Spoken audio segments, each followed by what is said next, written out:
Senator Professor Sandy Ono, one of Nigeria's finest journalists, Chief Eric Osage, and distinguished Senator Chief George Thompson Sekibo, who is actually the chairman of the organizing committee. Let me welcome all members of the National Assembly, serving and former. Let me welcome ministers that are here, serving and former. But most importantly, I'd like to welcome all the members of the new associates. If you are here and you're all part of the umbrella group that form the new associates, put your hands together for yourselves. And so, Your Excellencies, distinguished ladies and gentlemen, on behalf of the new associates, an umbrella organization uniting all supporters, all the celebrants, Barrister Chief Nyesom Wike, I welcome all of you to this amazing event to honor and celebrate the son of the soil, Mr. Projects, Honorable Minister of the FCT.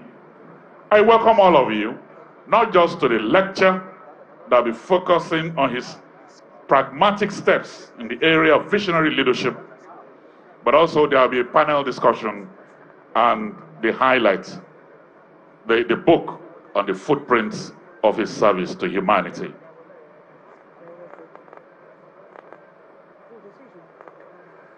Let me also welcome here the Speaker of the River State House of Assembly. Right Honorable Amawile, that's here with us. I welcome you, Right Honorable. Thank you very much. Thank you.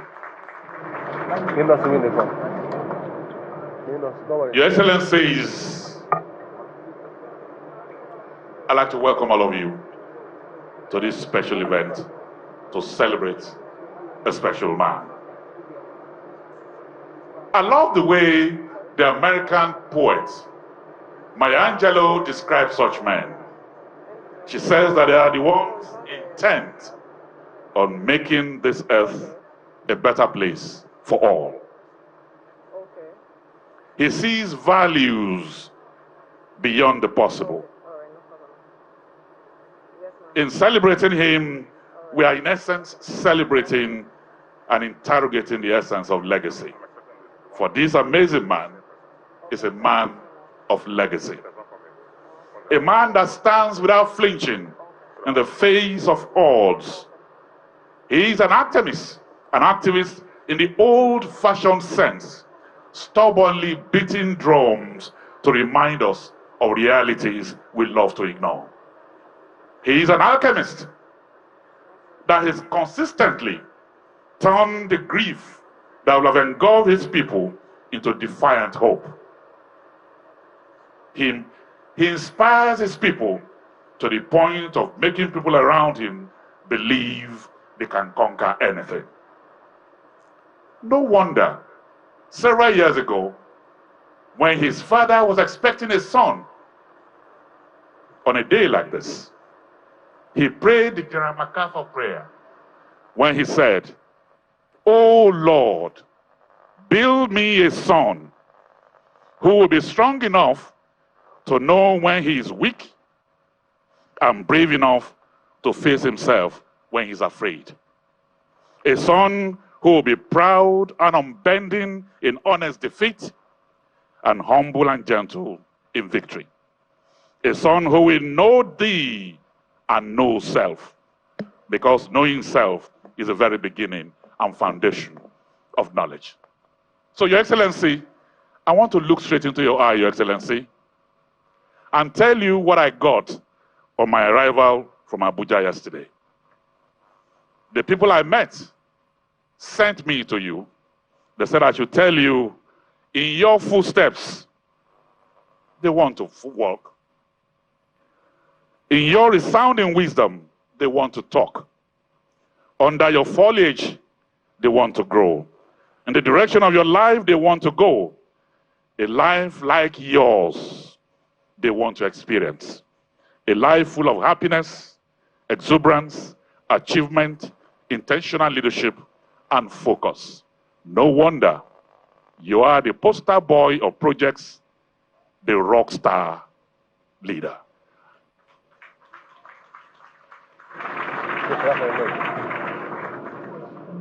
Well, young man, your clap for your daddy is not resounding. I can't hear you from here. That's his son learning at the feet of the master how to be a leader. So I welcome all of you. My name is Ebere Young, and I have your daughter here, Sele. Good morning, Your Excellencies, distinguished ladies and gentlemen.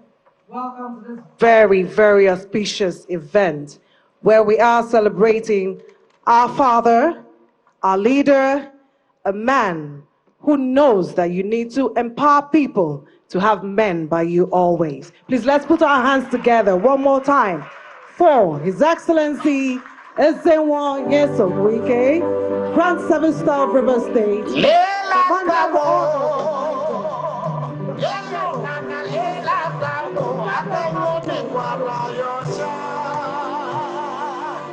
Thank you very much. Thank you so much. It is said that one who knows the way, goes the way, and shows the way is a visionary leader. Distinguished ladies and gentlemen, that is why we're here to witness the amount of people in this hall to celebrate this great man.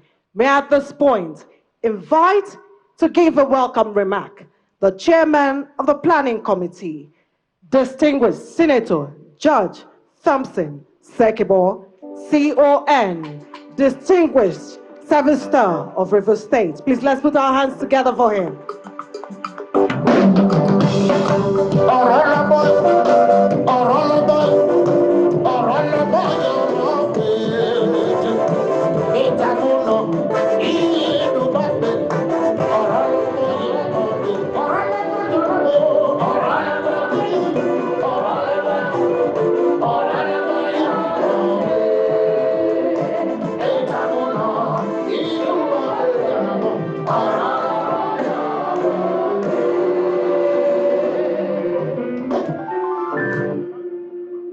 Your Excellencies,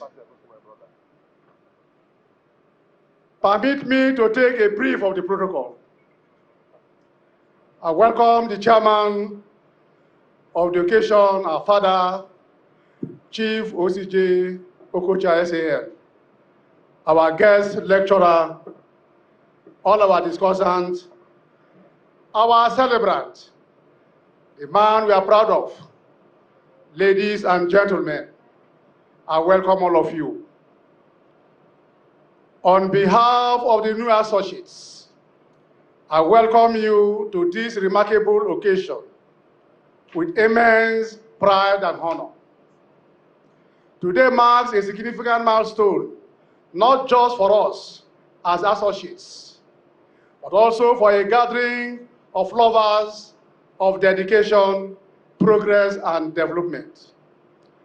We are gathered here to celebrate the achievement and vision of our esteemed leader, Nyesom Wike. We are truly grateful for the opportunity to honor his contributions, a gesture we hold in high regards. The new associate represents more than just a collective. It embodies a vibrant network of political allies. We have stood with the celebrant, our leader, throughout the complexity of River State political landscape and beyond. The acronym NEW reflects his name, Nyesom Wike, and the transformative journey he has initiated, a journey anchored in progress, unity, and resilience. Today's event, a public lecture in his honor, is designed to illuminate the remarkable legacy he has built, and we are particularly excited to present Volume 1 of his footprints, showcasing the impact of his endeavors. As I stand before you, I want to stress that this gathering is not about lengthy speeches or elaborate formalities. we are privileged to host an esteemed guest lecturer and a panel of insightful discussants who will illuminate the reasons for our assembly. Their perspectives will provide valuable insight into Nyesom, Wike's profound influence and vision, making this event both a celebration and an enlightening experience. As you participate in the days of reflection and recognition, I invite you to engage fully in the discussions, share your thoughts, and enjoy the connections with one another. This occasion is a shared celebration of our history, where we are coming from, our present, what he has been to us, and our aspiration, and we know he's going to do more for all of us. A time to unite and honor the legacy of an exceptional leader. Once again, I warmly welcome you all. Let us gather to celebrate, learn, and inspire one another as we pay tribute to Nyesom, Wike's significant contributions. May God bless all of you. Thank you.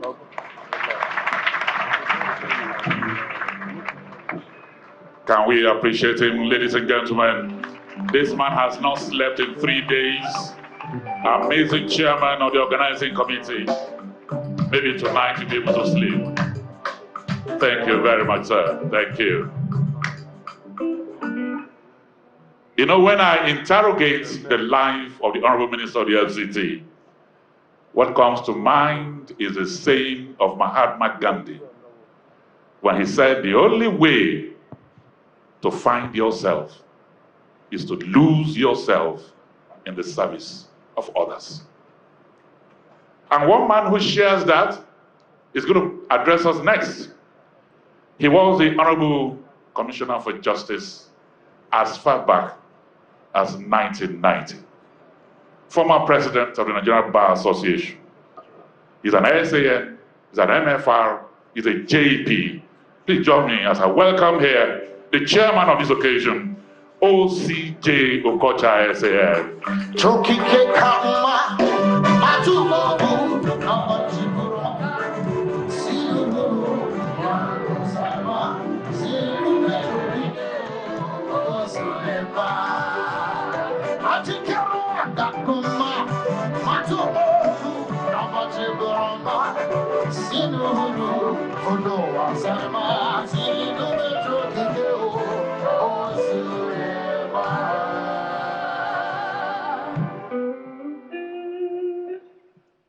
Your Excellencies, distinguished ladies and gentlemen, let me thank you, and please permit me to make a special recognition of our special guest of honor, Nyesom Wike, Commander of the Order of the Niger, Grand Service Star of Rivers States, POS Africa, and please, that POS is not for sending money, and distinguished life member of the Honorable Body of Benchers, the highest body of excellence in the legal profession. Let me also recognize our distinguished panel of discussants, and particularly the guest lecturer, Professor Julius Ihombere. In Old Ife, Great Ife, he stood himself out at that time to be a brain box, and it is no wonder that is where he is now. Professor Julius, welcome. And my brother, Eme, who will be the reviewer of the book. I feel very honored by my colleagues in new, as you've been told, that acronym Nyesom Wike. It was as far back as 1999 that our paths crossed. And you know, he served thereafter as two-time chairman of the Obiabo local government area of Rivers State. my home local government, were indeed kinsmen of Evo clan. Evo and Apara, as Ikwere people know, are one. And then he served superlatively as two-term governor of Rivers State. And then he is now serving as the Honorable Minister of the Federal Capital Territory of Nigeria. In the period, he has won awards from the previous government under President Muhammadu Buhari for infrastructural development. And again under the present government for infrastructural development.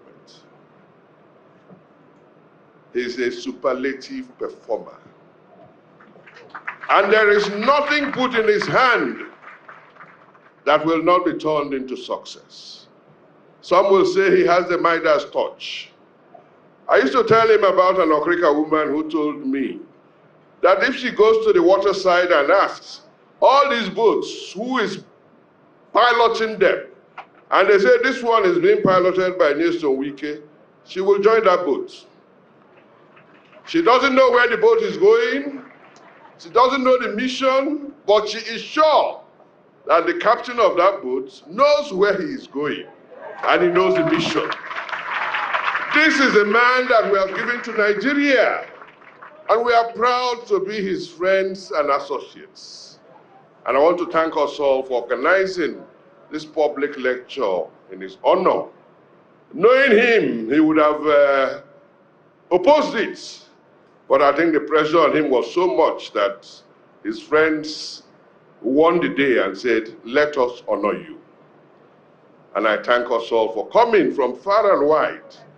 All the honorable ministers here, the distinguished senators here, former and present, the honorable members of the House of Representatives, the honorable members of the State Assembly, and all distinguished personages here for coming to join us to honor this man.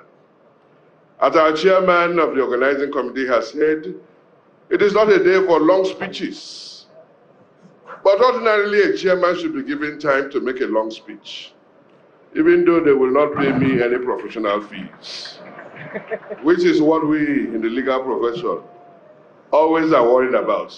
Senator Sandy, I know you're a very good friend of his. So I want to say welcome again, following the words of the chairman of the organizing committee. Please sit back, relax. It will be a very pleasurable occasion. And I thank you all again, and I pray that the Almighty and Eternal God will bless our celebrants and will bless us all. Thank you.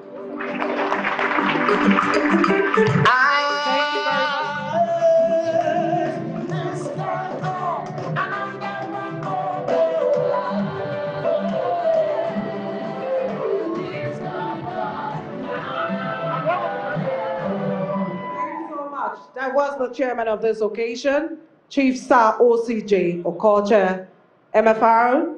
Please can we put our hands together for him? Thank you so much, sir. While he was on stage giving his very beautiful speech, we had the Managing Director, Chief Executive Officer of the Niger Delta Development Commission, Wike. Please let's welcome Chief Samuel Obuku, PhD. You're welcome, sir. Distinguished ladies and gentlemen, we're all out here to celebrate a visionary leader. Leadership is a capacity to translate vision into reality. And indeed, we're seeing this play out today. Little wonder we're all here to celebrate this great man in a state rich with culture and tradition. And of course, please let's put our hands together as a welcome to entertain us, Owembe Cultural Grove. Please let's keep clapping for them.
Welcome. We also have from Ikwere local government area, Andoni, and Obiakwa local government area. You're welcome. Thank you so much for joining us. We have traditional rulers from Okrika local government area, Emoha local government area, Tai local government area, Port Harcourt City local government area, Asaritoru local government area. You're welcome. Please let's put our hands together for our royal fathers here seated. Thank you so much. Thank you very much, Salah. Your Excellencies, distinguished ladies and gentlemen, it's now time for our guest lecture. And the man is an academic, he's a politician, he's a thinker. He's a Knight of St. Christopher, that means that's his religious side. He's also a Paul Harris Fellow, that means he's a Rhetorian. His research work is in areas of state-civil society relations, demilitarization, globalization, democratization, popular movements, and many more. He is an author of so many books recorded in international journals all over the world. Currently, he is the majority leader in the House of Representatives. We are very happy to have here with us Professor Julius Ihiobere as our guest lecturer.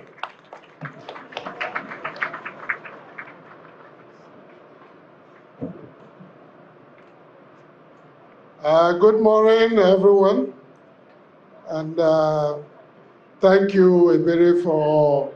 Can you hear me at the back? All right. For establishing a good protocol line.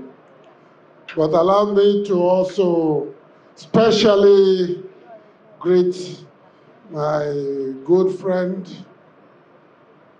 and fellow Uniportian and celebrant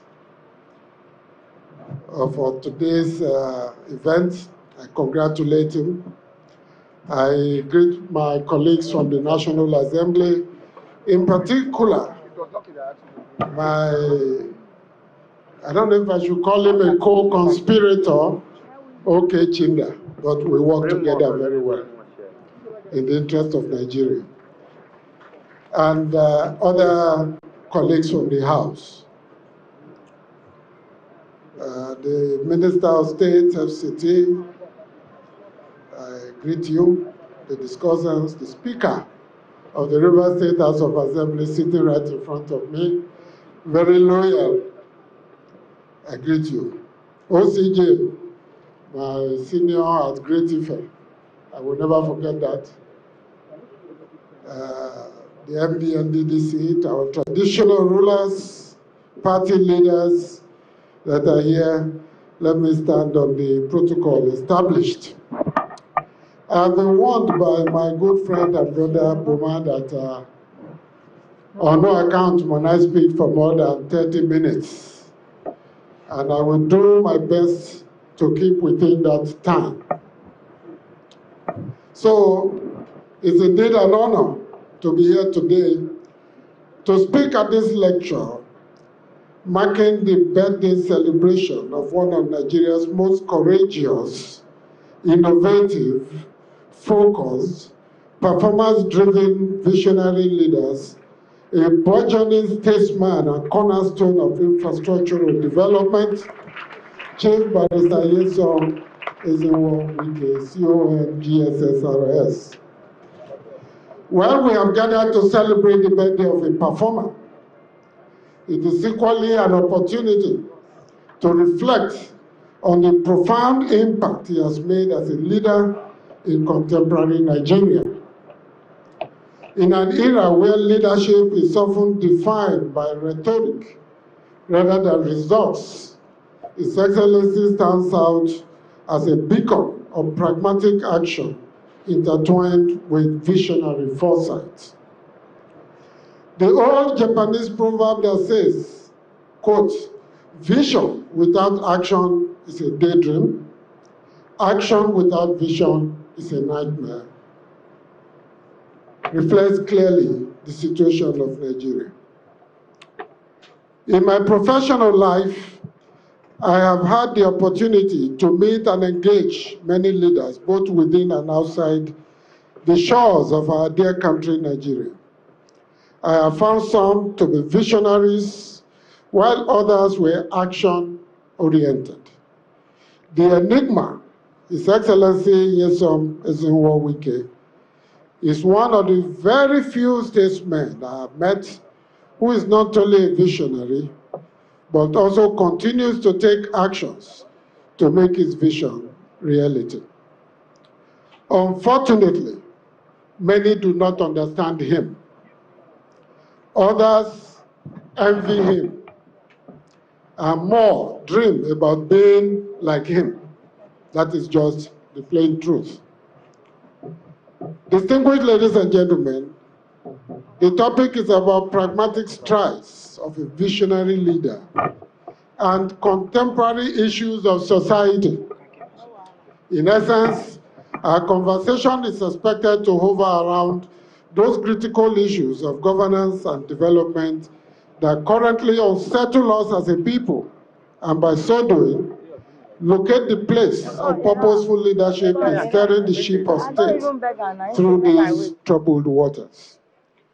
What are those critical socioeconomic and political issues of contemporary Nigeria that require visionary leadership, the kind that Wike embodies?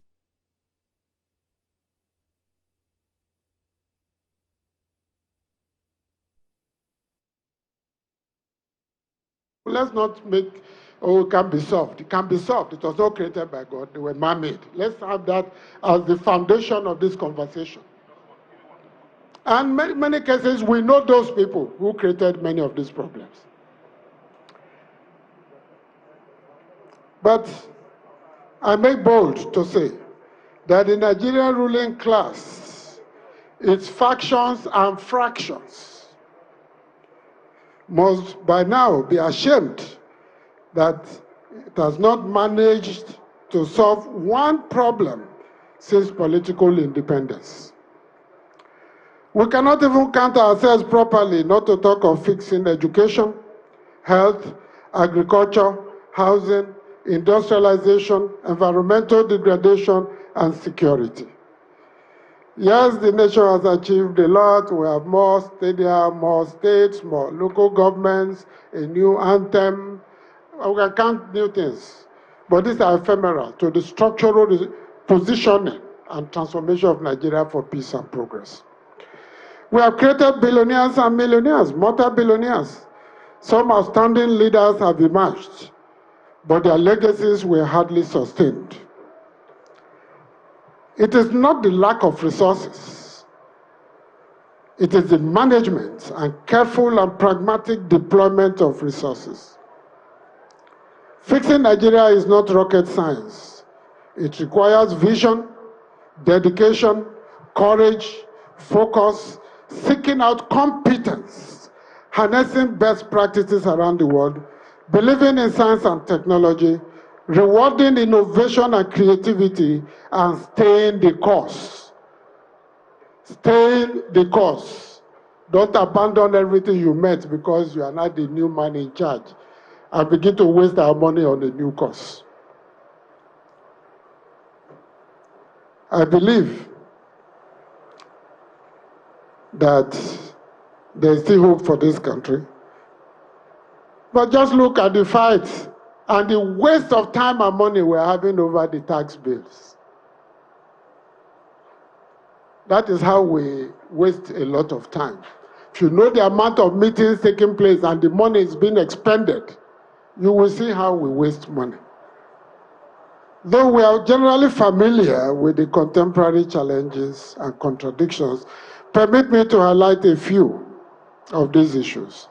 First is pervasive insecurity. This remains one of Nigeria's most pressing issues, manifesting in various forms such as terrorism, banditry, and communal clashes. The rise of Boko Haram in the northeast has led to widespread displacement and loss of life. Additionally, armed groups in the northwest engage in kidnapping for ransom, further destabilizing communities, just as separatist groups wreak havoc in the southeast. This insecurity not only threatens lives, but also disrupts economic activities and deters foreign investment. Insecurity affects agriculture and leads to the diversion of funds otherwise meant to promote growth and development.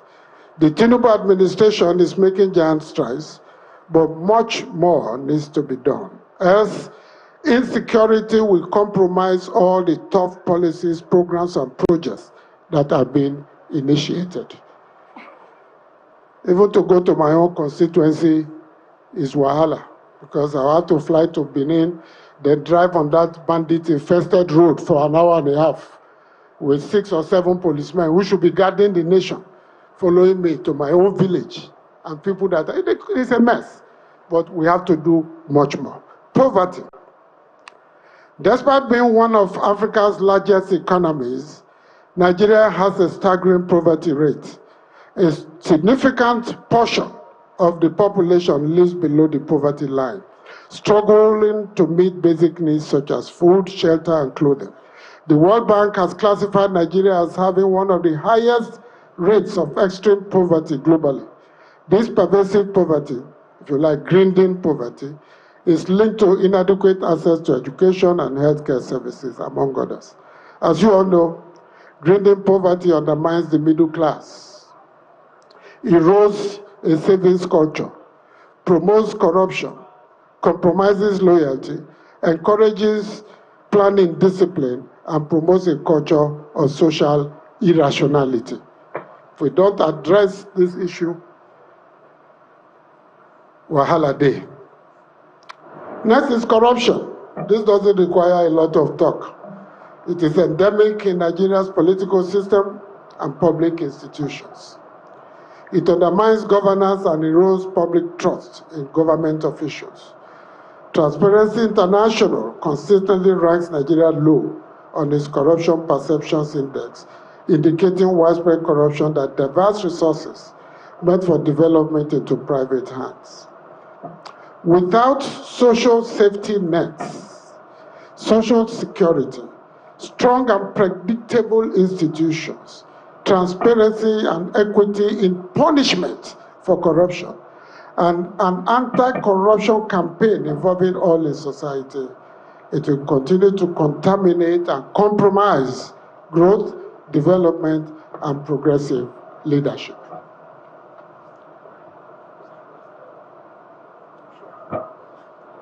Your Excellencies, distinguished ladies and gentlemen, we welcome the President of the Senate of the Federal Republic of Nigeria and Chairman of the National Assembly, His Excellency Godswill Obotakpabio, GCON.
Thank you. I join you in welcoming the uncommon Senate President. Welcome, sir. Well, in the paper, just to save time, because like I said at the beginning, there are a few things that are new in some of the things I'm saying. So I spent some time talking about unemployment, which is a time bomb and provides an easy army that can easily be recruited into negative engagements in the system. I talk about poor infrastructure. Again, fixing this, I insist, is not rocket science. Careful deployment of resources, expanding the tax net, cutting waste, checking corruption in contracts, are some of the steps that needs to be taken. And reducing the excessive markup in some of the jobs we do. I talk about inadequate access to healthcare, fake drugs, etc. But I also talk about education. This is important to me. That the education sector suffers from poor funding, inadequate facilities, high dropout rates, especially among girls, for a variety of reasons, of course, and union disputes with government. For the past 10, 12, 15 years, ASU has been in a dispute with the government of Nigeria.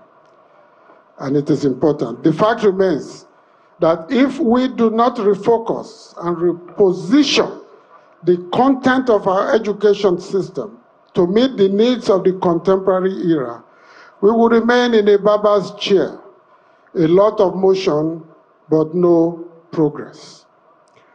Our polytechnics are churning out hundreds of worthless certificates annually, and so are other tertiary institutions. They run this fake program they call SPA, which people go on weekends. The ones that go to school Monday, Tuesday, Wednesday, Thursday, Friday are not good enough. Is it those that go on Saturday and Sunday and Friday evening that will bring the kind of certificate that will change Nigeria? When the lecturer himself wants to attend weddings and other events, we need to take a look at this certificate mentality. So I believe that if we do not look at our libraries and laboratories, they are empty, no relevant literature. The academic journals that used to flourish are now history, and major publishers now produce greeting cards, calendars, and roadside handbooks. Yes, some very good and expensive private institutions have been established, but they are not necessarily the answer to the crisis in the system. If we must, an emergency should be declared in this sector because of its far-reaching importance to all other sectors. In fact, the national policy on education, we will need to sit down and revamp it to see what is good. There's a video making the round about India and what they did in the education sector. I also spent some little time on ethnic and religious tensions. That Nigeria is home to diverse ethnic groups with very religious beliefs that sometimes lead to conflicts over resources of political representation exacerbated by historical grievances. But the poor, marginalized, and exploited majority are united by poverty, hunger, and lack of access to basic human needs. For them, the only solution to hunger is food. Whether you are operating from Katsina, from Borno, from Umuahia, from Benin City, every poor person is only one solution to hunger, is food. And how to get it. The only solution to illiteracy is good education. Similarly, the only solution to homelessness is affordable housing. And the only solution to illness is affordable and available healthcare services. But religious, regional, and ethnic entrepreneurs, merchants of political jingoism and opportunism, professional bean counters, and agents of political bad belly will not allow peace to reign and for the people to live in peace. Nigerian leaders must decide on how they must build bridges of tolerance, accommodation, and inclusion. People want to live in peace, work together, and make progress together. The last point, or second but one, is the political processes. There are serious challenges there. Sometimes when you win, INEC is the best organization. When you don't win, it has been bribed, you know. But from campaigns, party administration, elections, and post-election politics, there are challenges. Today, the courts have virtually become the last bus stop for contestants, not the ballot box.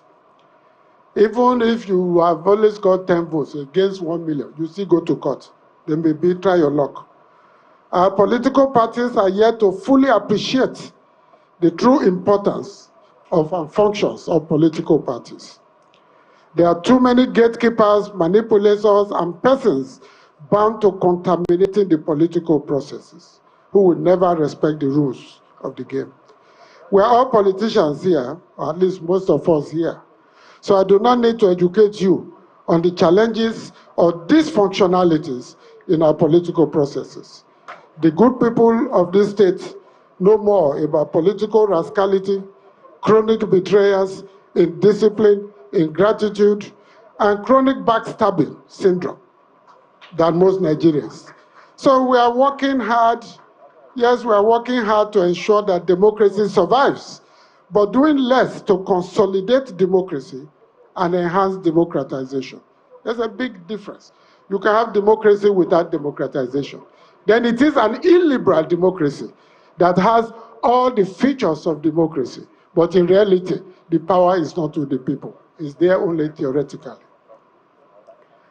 Yet, without democratization, our political alignments and realignments will remain without norms. Politics must be governed by norms. When you erode the norms, then it becomes something, a Hobbesian state of nature. Above all the challenges, problems, distractions, and contradictions is leadership. We have been grappling with this since 1960. Of course, we have had and continue to have great leaders, wonderful leaders we shall never forget. Our history is full of strong, effective, and committed leaders that we'll continue to be very proud of. We have also had great thinkers, business persons, politicians, writers, soldiers, and academics. But we continue to lack, in large measure, a sense of mission and a sense of nation. It is not there. There is no collective will and determination to change things and establish a far-reaching policy or far-reaching policies and programs that withstand the test of time. There are no joint commitments to refocusing and repositioning the country for giant strides and progress. Most of our leaders still think in ethnic and religious and opportunistic terms. There is no national philosophy or national consciousness. We think that when during football we all support, come together, that is something we can sleep on. After the match is lost, you know the comments they make. So it's not there. Even many professors would rather go to the university in their ethnic zones. Go to many of Nigerian universities, go to Ibadan, Ife. 80% of the names you see on the door are professors from, why are they afraid to go elsewhere? Well, I make proud, I never taught to the University of Benin. I started with Ife, then to Port Harcourt, the great university here. That is partly part of the problem of ethnic jingoism. Similarly, many elected politicians, think of just their constituencies, which is not a crime. It becomes a problem when we cannot think and act beyond those narrow locations. We are not intentional in what we do to break the old barriers and construct new ones. This is where I believe the Bola Tinubu administration is different. Well, let me say where I think Bola Tinubu as president is different.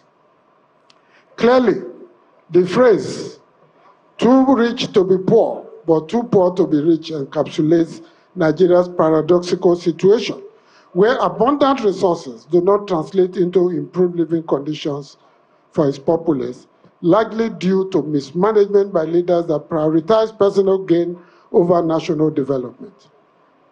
We have the resources, the brains, the creative energy, and the motivation to succeed, if only our leaders will see beyond narrow and personal interests. Before I go into my conclusion, let me, as a teacher, I must talk about the concept of visionary leadership and the path forward. Because we all say Wike is visionary, he's a visionary, he has foresight. But what exactly does that entail? Because we say it about anybody we see. As you know, in our parties these days, to become a leader, all you need is show up with a lot of money. They put you on the high table, and they begin to ask you for advice, even when you just came from Congo, where you have been for the past 25 years. So part of that problem is to demonetize money. I know what I'm talking about from personal experience. Having articulated the issues above, let's proceed to locate the place of visionary leadership in providing the necessary path forward, out of the woods.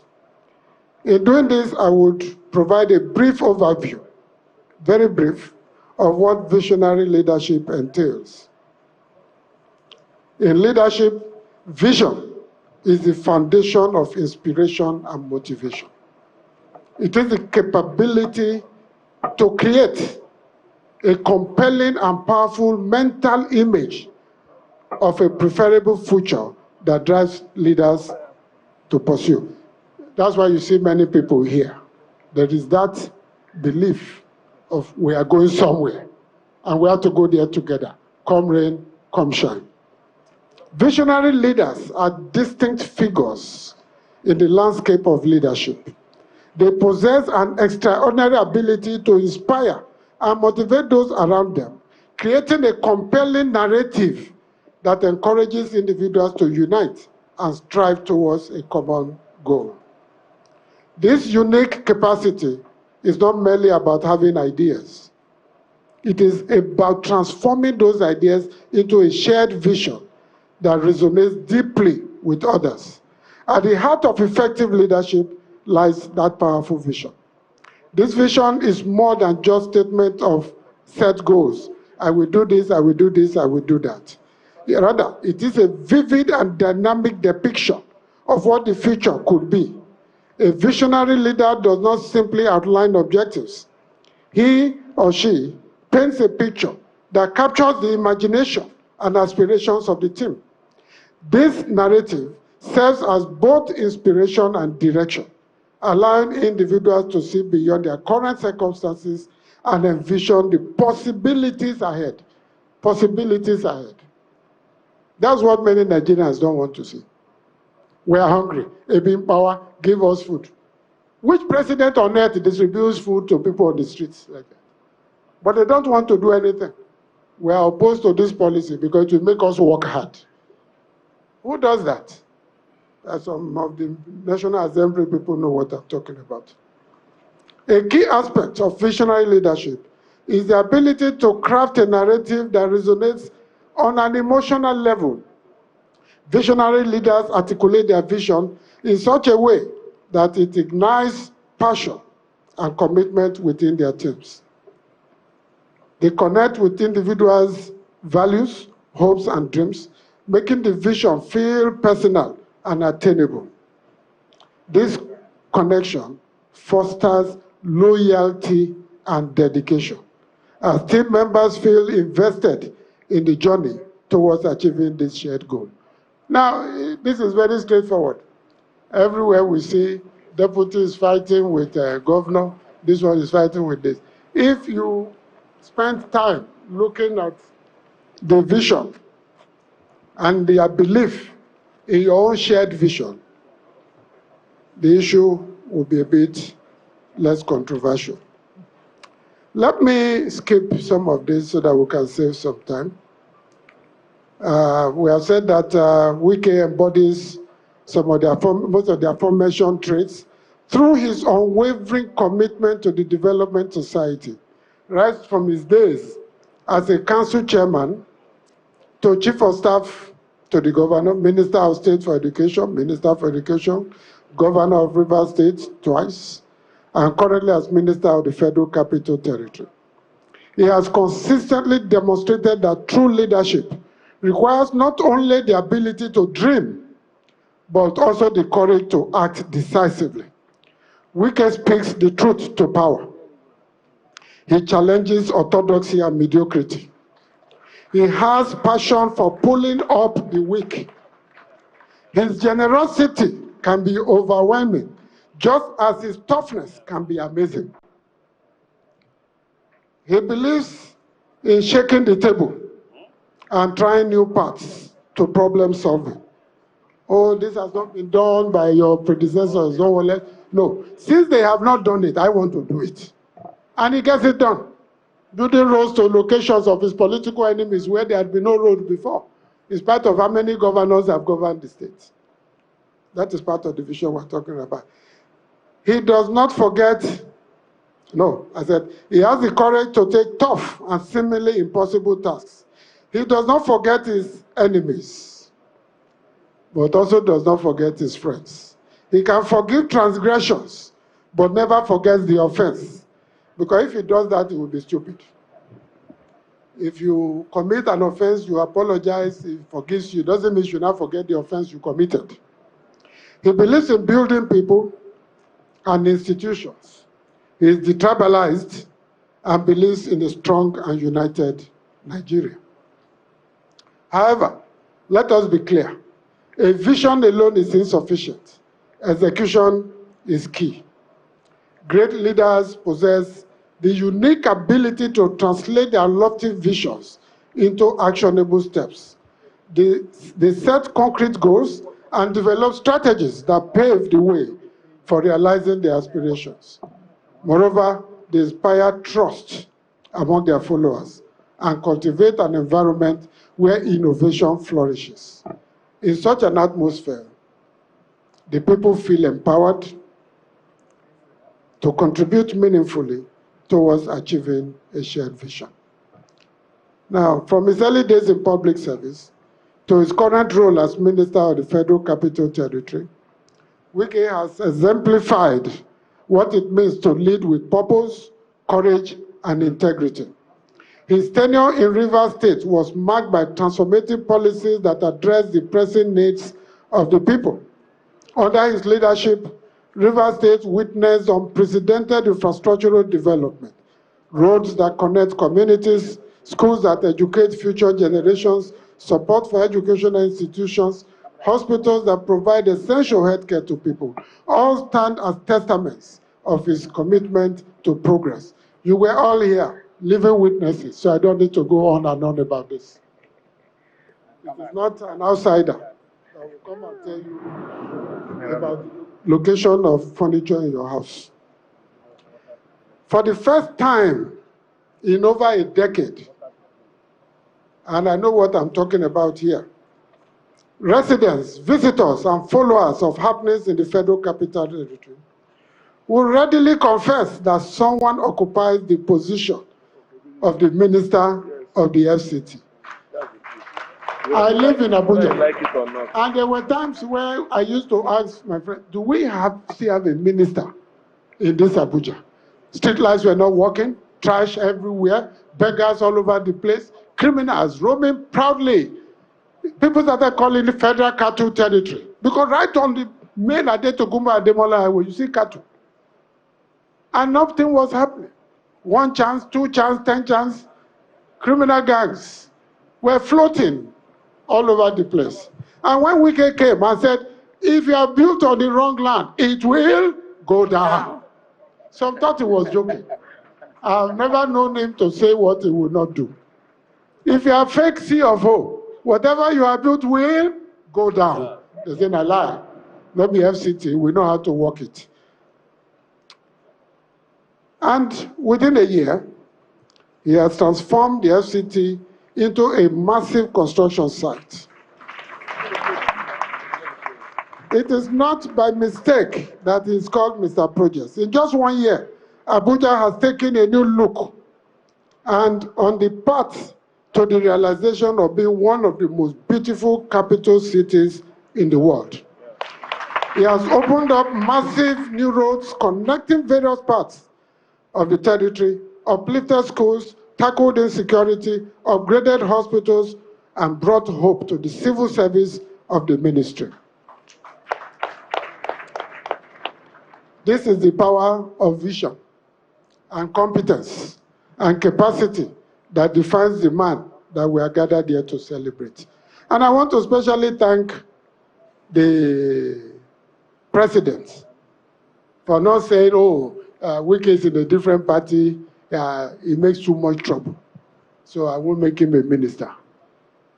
But he knew his capacity, he saw the capacity, he heard about the capacity, he read about the capacity, and put him in what was probably the most difficult ministry. But today, we are seeing the result. That is why it is important in picking anybody, including your successor, competence, loyalty, capacity, capability, discipline, and commitment to the common good is essential. I believe that those that criminally abused the Abuja master plan in the past are today gnashing their teeth and wailing while spreading half-truths. For once, they have met Mr. Nigeria, a true son and hero of the South-South, with strong and deep taproots in Rivers State. He understands that true leadership requires addressing the root causes of societal problems, whether it is poverty, unemployment, or inequality. Through various initiatives aimed at youth empowerment and skill acquisition programs, he has provided countless young people with opportunities to thrive in an increasingly competitive world. Let me begin to close. As we celebrate His Excellency Nyesom Wike Wike today, let us recognize him as not just as a leader, but as a visionary who takes pragmatic strides towards progress. His legacy will undoubtedly set him up for higher national assignments, because the punishment for good work is more good work and more punishment, and inspire future generations of leaders that understand that true greatness lies in the ability to transform dreams into reality through decisive actions. Let us recognize that the case of Wike is an example to those who manage to come, fail to see anything, much less conquer anything. People that when the history of their state is written, their pages will be blank, either because of the harm they did to their own states, or because of the kind of negative, confused, wicked personalities they embodied. And we, the people, must ensure that in picking leaders, we are not swayed by endless, mindless, stupid rhetoric, promises with no taproots, and we pick non-entities who end up mismanaging the society and making life difficult. The Senate president is here. It is not by accident he was called an uncommon governor when he was governor. Because if you went to Akwa Ibom before he became Senate president, he left there as governor, before he became governor, and compared it to his tenure, he took bold steps, not just physical, but he also took steps to change public perception of the average Akwa Ibomite, and also tried to instill in his people to stand up and look people in the face when you talk. That's exactly what Wike did here. Some governors collected the same amount he collected, or even more. They didn't do anything. I'm aware he even advised one or two, use this money to do road, to do bridge, do this. They said, now you go teach us how we go do them. But today, the envy River State. One more sentence. By the time Wike left office, this state had become the mecca of all persons with political intentions, persons who had grievances they wanted to resolve, for advice, for strategy, for direct engagement. And when he said one time, if you do this, I will put fire. Some people were looking for the matches and the lighter. They didn't understand. He was talking of strategy, policy, programs, alignment and realignment, the circulation of positive consciousness, and the empowerment of people to do good. So they are pursuing the ephemeral while the reality is there.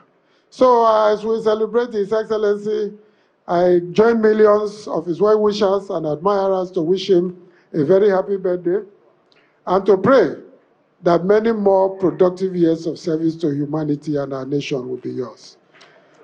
As an aside, and as my own personal birthday gift, I pledge to sponsor a doctoral research of any Uniport student that desires to work on the institution called Wike. Happy birthday, and thank you very much.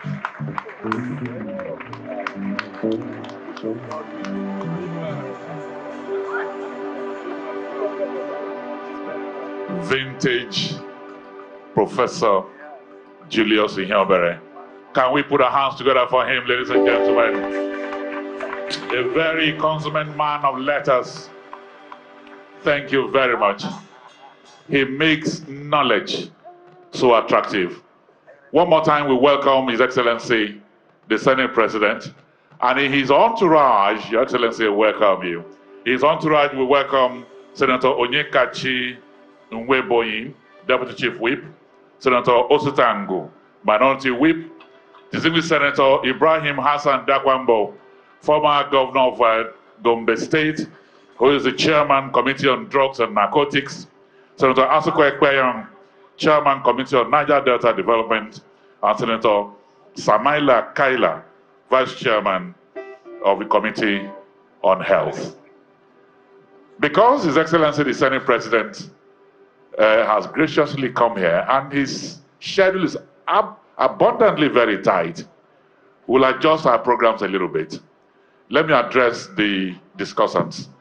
Each of you have just 2 minutes, please, so that we can wrap it up, do the book review. Because when the Senate President comes here, he will deliver his address, step down and unveil the book, the footprints, and then he can take his uncommon steps towards Abuja. Thank you very much. Thank you. So very quickly, Sele, do you have some recognitions or do I continue? All right. So let me kick off the discussion by inviting here a man that I call the journalist. In the last 3 decades, he's been a journalist from Daily Telegraph to The Sun, and everywhere he goes, he changes their story. Today, he has his own paper known as This Nigeria. I'd like to welcome here my brother. They say they gave him chieftaincy title in River State here, Eric Osage. 2 minutes.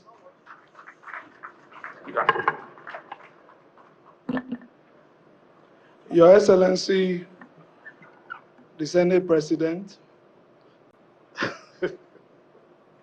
Your Excellency, 2 minutes. Your Excellency, the celebrant,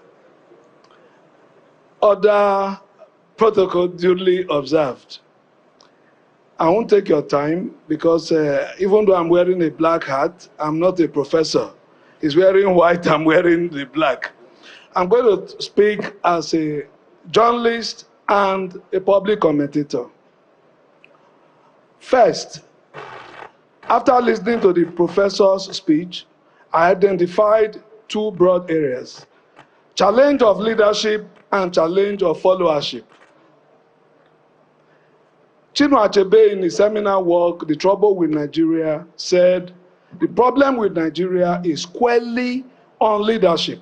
I want to modify it. Then he moved to Chief of Staff and then Minister. Any job you give to him, he performs very, very well. Now, why do I talk about? I think you should clap if you want to clap, please. Don't stifle your clap. Today is his day. Now, for 8 years, we had a minister of FCT in Abuja. Because I said I was not going to speak like a professor, but to be practical. Abuja was virtually dead. Many of those who are complaining today did not organize a protest to talk about good governance in FCT. Today, one man who is performing is attracting a lot of stones and bile. Why? Followership has to be able to galvanize leadership to action. If we have 4 ministers, 5 ministers like Nyesom, Wike, Nigeria would move towards the right direction. Am I right or wrong? You're right. Today, Nyesom Wike is #1 minister in the country. Now, any job you give to him, he just performs it. He just does his best. So, I will quickly address orthodoxy and unorthodoxy.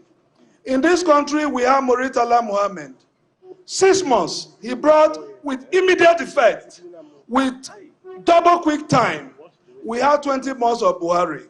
We saw what they achieved. You may not like his method, but he's achieving. This is a man that will sing Yedebe, Yedebe in the evening, the theatrics of politics, and in the morning, he is with the serious business of governance. That is the man you have here. If politics will lead to development, I'm for it. Any politics that do not lead to development of the country is useless. But his politics leads to development.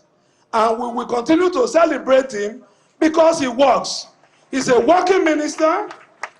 His heart is in his work, and the work is in his heart.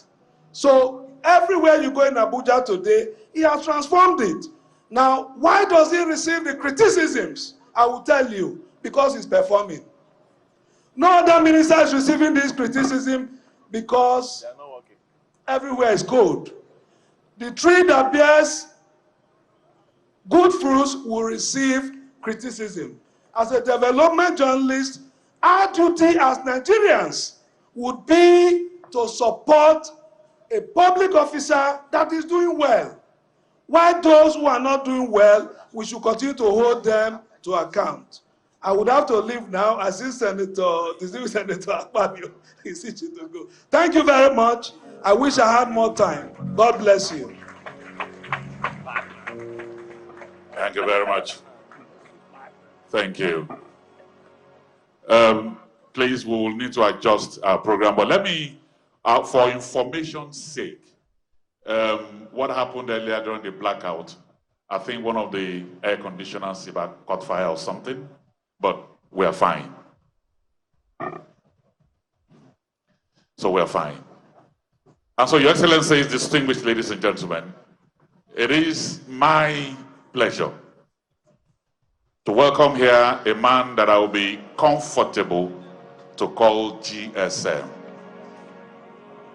Was a governor, that's G. A senator, S. Was a minister, M. And in all of these roles, he played them in an uncommon way. Please welcome here the President of the Senate, the Civil Senator Goswill Obotakpabio, GCON. Amen, amen. Amen, amen.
Thank you.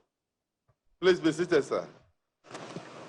Let me first apologize that this is one day I would have loved to be here throughout. I do know that Nyesom Wike did not organize this. The organizing committee did not take cognizance of those of us in Abuja. Otherwise, I mentioned to him, why didn't you plead with them to bring it to Abuja? He said, no, am I from Abuja? so that is just a Wike for you. Am I from Abuja? So the good people of Rivers said, you have a jewel in your son, Nyesom Wike. My colleagues have been introduced, but I think Senator Jimmy Kuta was not introduced. He's the chairman of the Senate Committee on Area Councils. And of course, the chairman of Narcotics and Drugs and former governor of Gombe State, His Excellency Dan Kwambo, is also here. We have a lot of them.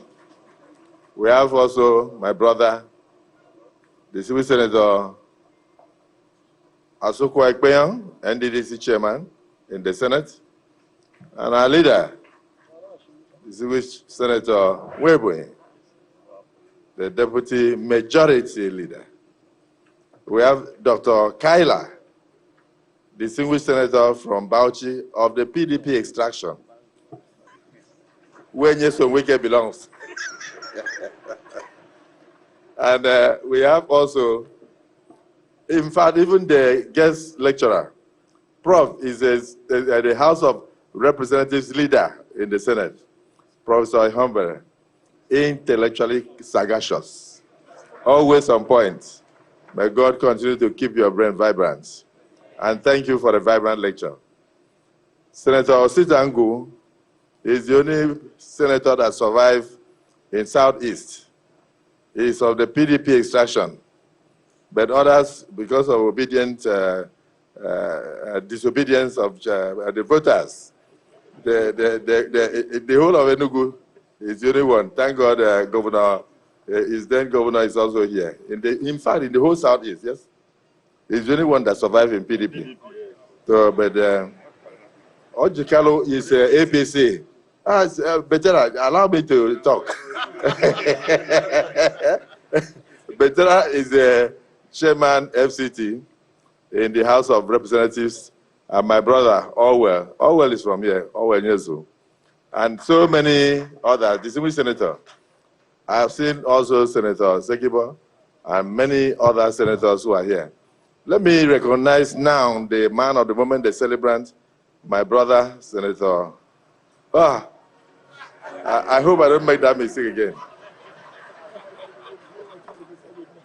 Right Honorable, because he was local government chairman, Right Honorable Minister Nyesom Wike, the Minister of Ministers.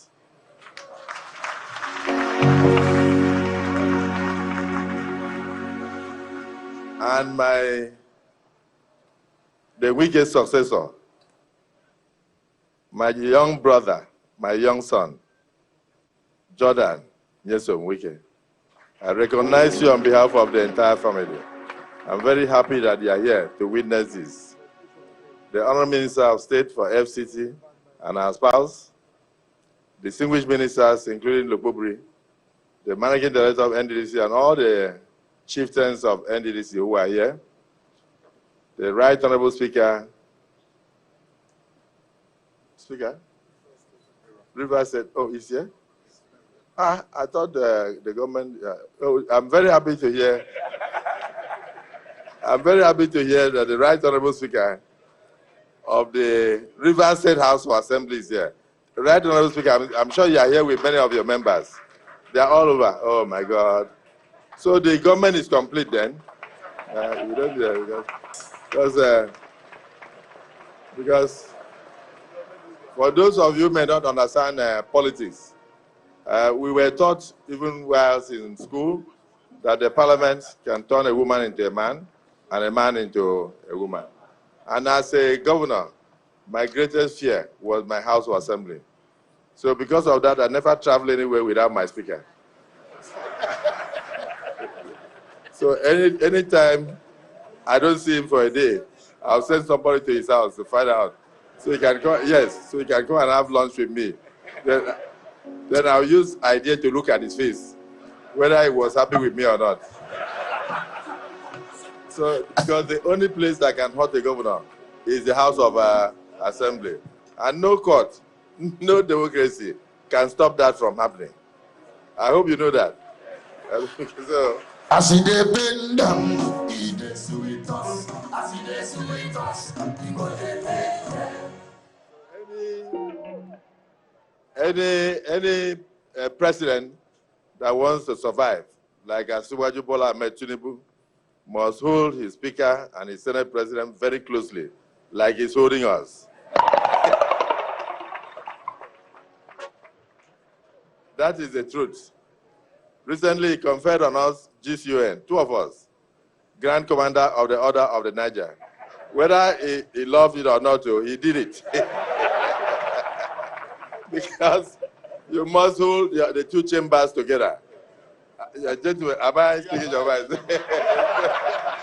So, I don't know what is happening in Rivers State, but I do hope that the successor to Nyesom Wike realizes the fact that no matter how the bird flies, the legs are pointing to the ground. Something must be done.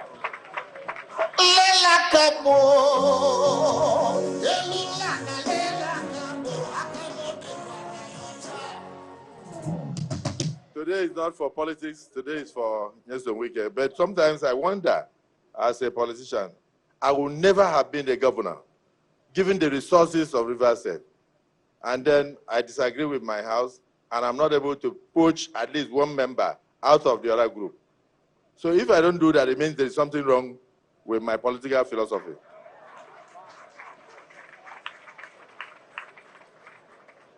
So I don't care what people say, but we must try to stop this politics of betrayal and politics of treasury, because it does not even allow for good succession. Yes. Prof, in everything you said here, the word that was missing was sustainability. You can have sustainability in good policies and governance when the person taking over from you is interested in not destroying you alone, but destroying everything that you did. In my state, they used to go to even the airport I built and remove the plaque. I commissioned a road, they will go and move it so that my name will not be there again.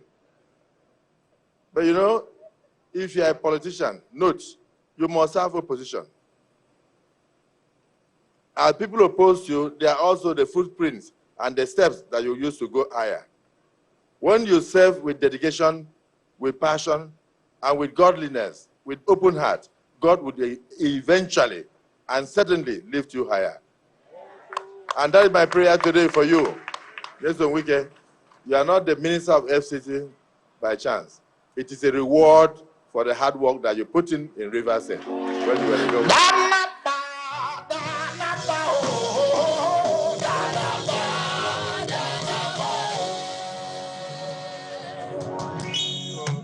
After, come and ask me, and I will tell you. When men say there's a casting down, God upstairs says, no, there's a lifting up. It doesn't lift you up because you know how to abuse people. It lifts you up because he knows your heart, that your heart is pure. I was discussing with some of my colleague senators, and I said, I don't know how somebody will quarrel with a man like this. If he shouts here, even while we are sitting there, by the time I get to that door, he has forgotten. He will be the one to carry the phone and call me and said, so when are you coming to the house for lunch? And he has forgotten that we quarreled. Then I'll tell him after the quarrel. So I had a singular opportunity. Just let me tell you, for the good people of Rivers State, why I supported this man to be governor. One of the reasons was that he came to my state and I did what they call underground pipe jacking drainage system, where pipes were going 40 feet below the houses and going from one location. One was about 10.8 kilometers. A place called Itam Junction that was permanently flooded for almost 39 years. If you go there now, it's a tourist attraction with flyover, with everything.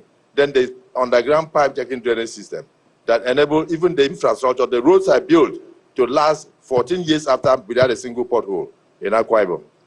This man entered under the underground pipe jacking drainage system. He stood there. After a while, I turned and I saw tears in his eyes. And I said, Honourable Minister, what is the problem?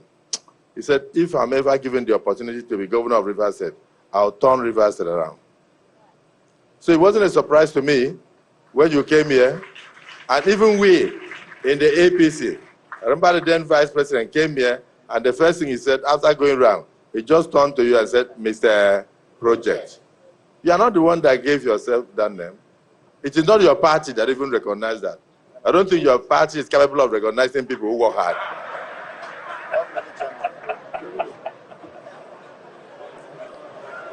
It is only the APC that has that capacity to recognize people who work hard. That is why the APC fished you out and brought you out and gave you the Federal Capital Territory. And the difference is very clear. I live in Asokoro. And then there was this, overhead bridge. If you are coming from the villa, and then you cross it to Asokoro. In fact, my brother, I have to be honest, you are a miracle worker. You know, minister after minister, for over 20 years, that place remained like that. When you came in and you started your Wike magic, I didn't know how. One day I passed there, and I shouted at my boys. I said, where are you taking me to? And they said, we are going to the house. I said, stop. This is not the way to the house. I said, sir, you know he closed this place for about 2 weeks or so. This is what he has produced. So I came out of the car and I went to inspect it.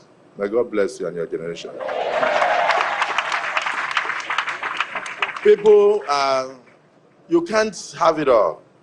you must have a few people who will criticize you. But just to say, Prof would know that Lee Kuan Yew, the man that turned Singapore from third world to first world, he used to arrest some of his enemies. Whenever he wanted to bring down a structure, they would shout.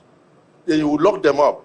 2-3 years later, he would bring the same person out and say, what you are seeing here? Say, 18 stories. Don't you like it? Said, yeah, Mr. President, this is wonderful. He said, you can now go home. I had to lock you up in order to bring this because I must change the status of Singapore. It's not easy for you to change a place. One of my senators yesterday, Senator Ashiru, had to stand up in Parliament and shouted. I said, we can't hamstring this man. We must allow him to transform the FCT from a slum into a capital city. And if you know the man I'm talking about, you'll be amazed. I did not expect such outbursts from him because he's a very quiet man. But I think it was more out of anger.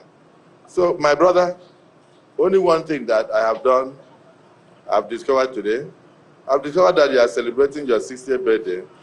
And I can't remember when I celebrated 60. So I can only say that from today, you have to give me respect. So, I'm your senior brother. Not because I'm Senate President, because I'm your senior by age. So happy birthday to my junior brother, Nyesom Wike. So my dear friends and great women of Rivers State, great women of Rivers State, great mothers of Rivers State, here is your son, in whom we are all well pleased. God will bless the women of Rivers State for producing a son like Nyesom Wike. I don't want to say anything today, but let me quickly just give a brief address. So, dear friends gathered today, we are here as members of the National Assembly, including the chairman of FCT in the House of Reps, Betera, Right Honorable Betera, everybody knows him, to celebrate not just the years in your life, but to celebrate the life in your life. Nyesom Wike, we are not celebrating the years of your life. We are celebrating the life in your life. The life in the years that you have lived. Very impactful. We have come to honor not just the duration of your life, but the donation of your life to humanity. And the countless ways that you have enriched the lives of others, the Rivers State people, Nigerians as a whole. I know a lot of people who have given testimonies of how you have touched them in various states of the Federation. Continue to be a humanist and a Nigerian patriot. Born in the tumultuous year of 1967, when the fabric of our nation was being tested in the fires of conflict. Maybe that is what is happening, that is what is influencing you. That was the year you were born. When the fabric of our nation was being tested, you emerged, not in the safety of calm waters, but amidst the storm itself, when Nigeria was just beginning the war. So the war entered inside you. But the war of what? The war of transformation. The war of infrastructural renaissance. And the war of love for Rivers State. I would have told them the story of how you love them, but I wouldn't go far today. And then, if the Rivers people do not appreciate you, please begin to love Akwa Ibom State. Because we appreciate you. Niger Delta, we appreciate you. South South, we appreciate you. The President of the Federal Republic of Nigeria, Asiwaju Bola Ahmed Tinubu, appreciates your work and appreciates you. The government of the APC, we appreciate you. I've seen the National Secretary of APC, Sam Daddy, and he was, PDP. Sam at the time was the policeman of the Senate in the A Senate. I've seen the Deputy National Chairman and all. I don't know. It's good that you people came, but the truth is that PDP, you don't deserve a man like Wike now. You don't. That's why we are all waiting to grab him. So continue with those who continue to betray. continue with those, it will continue to be 3.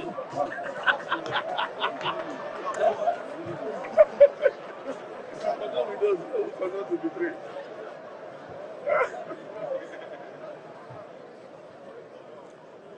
You might have chosen to arrive in a more tranquil times, but instead you bravely came forth into the fray when Nigeria was at war.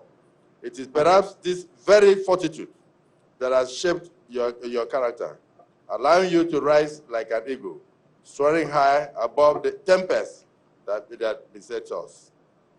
As a 2-term governor, you have been a leader of the people, a visionary who acts with purpose, and a great friend whose care for others knows no bounds.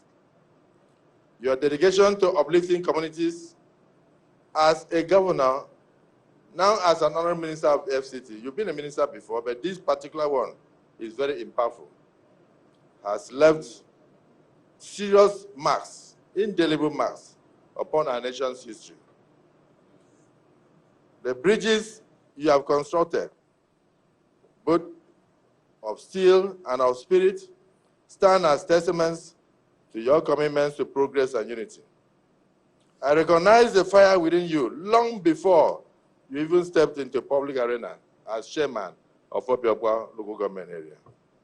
You were indeed a great secret waiting to be unveiled for the nation to behold. Your contributions to the political landscape of Nigeria, particularly during your governorship years, shine like a beacon of hope. Many would rather say that you have done better now as minister than when you were governor. But I can tell you, your character is to continue to improve upon your performance. You are now fighting to challenge yourself. I became an uncommon governor. I did this, I did that. Each time I look at you, I keep pleading with you, don't overdo. Allow my record to still remain, but I can see that you are very determined to break my record. So, your charismatic leadership and staunch advocacy for the rights of your constituents have focused on the pillars of infrastructure, education, and healthcare. Your passion for sports, I won't mention Real Madrid.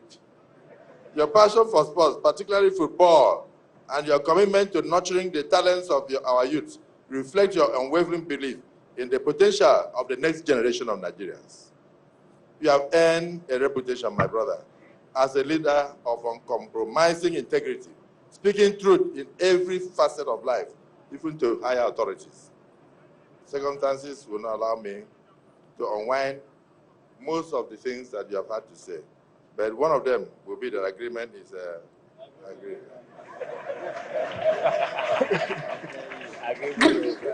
Agreement is agreement, yo. Jai. Agreement is agreement, yo.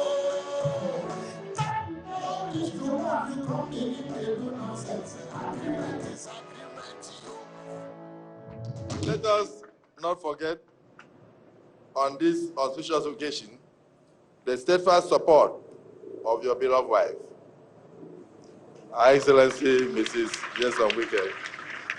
She has stood beside you through trials and triumphs alike, her strength and encouragement complementing your leadership in extraordinary ways. Together, you exemplify a partnership that inspires countless souls. Growing that love and unity can elevate a leader's impact to unparalleled height. I salute your wife, I salute your son, I salute your family for sacrificing you to Nigeria.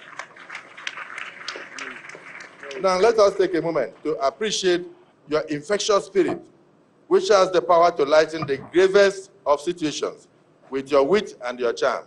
Sometimes you shout, sometimes you dance, and normally a lot of people do not know that you have the best dance steps in Africa among the politicians. You remind us that politics is not merely a realm of policies and procedures. It is also the core value of politics is all about the people,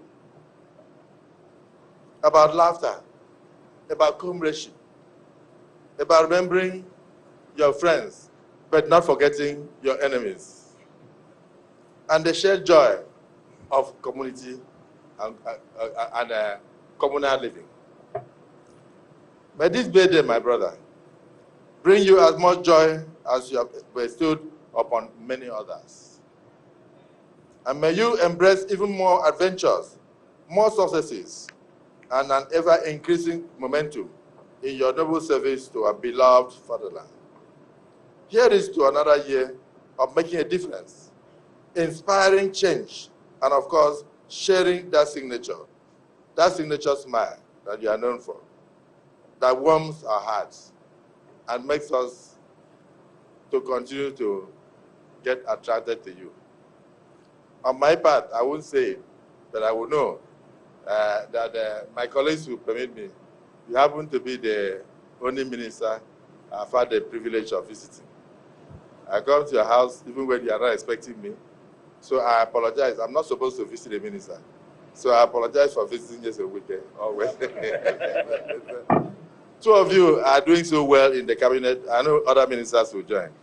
Tunji Ojo, Olububi Ojo, Minister of Interior, is doing so well. You are also a great shining example. My brother, Honorable Minister Patel, in health, is doing so well. We very soon will ask you for your records because we are the ones who are citing you, so we can say these things. But I can tell you that history will record your name positively in this country at the end of your tenure. Happy birthday, Your Excellency, my dear brother. It is my fervent prayer that the years ahead will be filled with even more splendid moments, and that the remainder of your journey on earth be more glorious than the past. This is our prayer. And because of the fact that the government, not the government, somebody has sabotaged the air conditioning system, I will beg to stop at this point. But to assure you that no matter whether we are in heat or in air condition, Nyesom Wike remains the same. May God Almighty protect you, grant you more wisdom, grant you good health, and grant you the enablement, not just to serve the good people of Rivers State you love so much, but to continue to put smiles on the faces of all Nigerians. Thank you for what you are doing in FCT. And on behalf of the President of Nigeria, I want to say, right on, great Nyesom Wike, Mr. Project. Happy birthday. Thank you very much. The Senate President, with all the senators, will be stepping down to unveil the book. Your name is Yahweh. Your name is Yahweh. You are the miracle working God. Your name is Yahweh. Your name is Yahweh. Yes, your name is Yahweh. You are the miracle working God. Your name is Yahweh. We'll invite the celebrants, the Honorable Minister of State for FCT, the chairman of this occasion, OCJ Okocha SN, and all the senators that went on stage with the Senate President to please move closer to the book for the unveiling.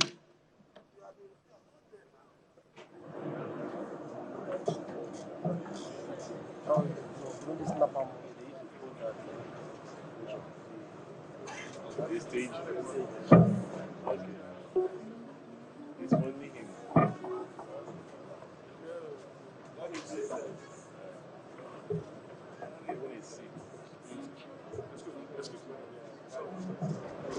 Madam, please. Madam, give me out. Madam. Madam, give me beer.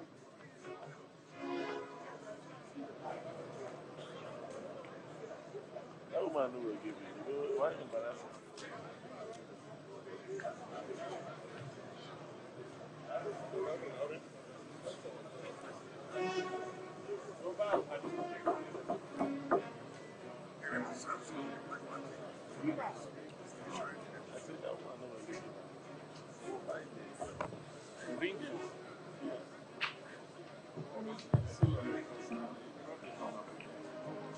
In the name of Almighty God, the Father, the Son, and the Holy Spirit, it is my great privilege to unveil the reminiscence of the pragmatic footprints of a visionary leader, in the person of Right Honorable Nyesom, S1 Wike, to the public. And I do this believing that this will change lives, this will improve upon governance.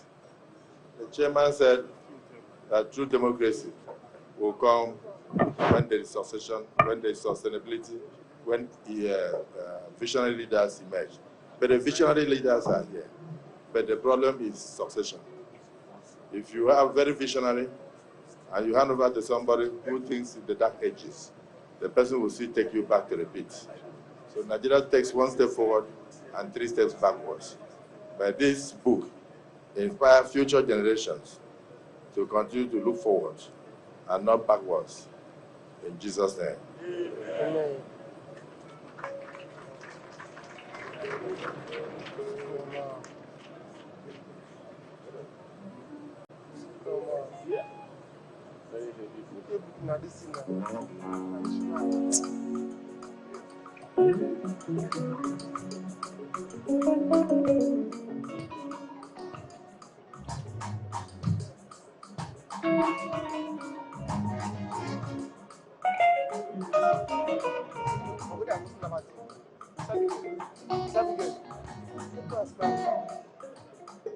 Yes, yes, yes,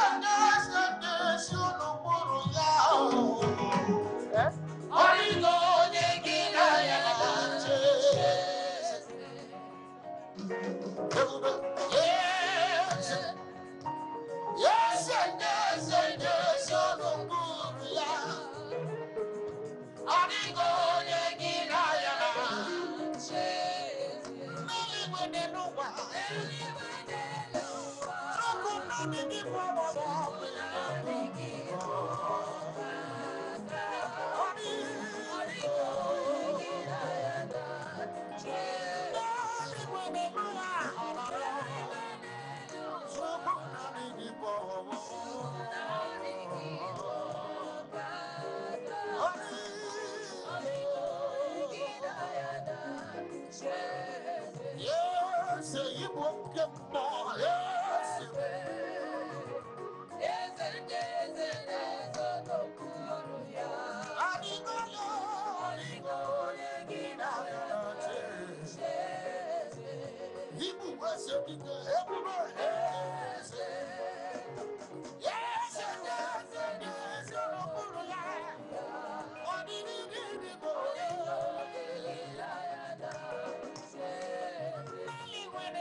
Thank you so much. That was the unveiling of the book by the Senate President of the Federal Republic of Nigeria.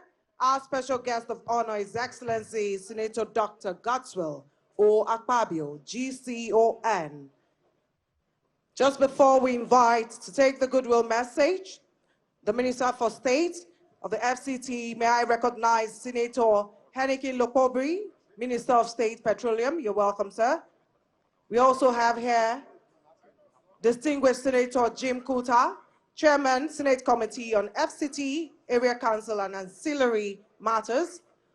Honorable Makta Betar, Chairman, House Committee on FCT.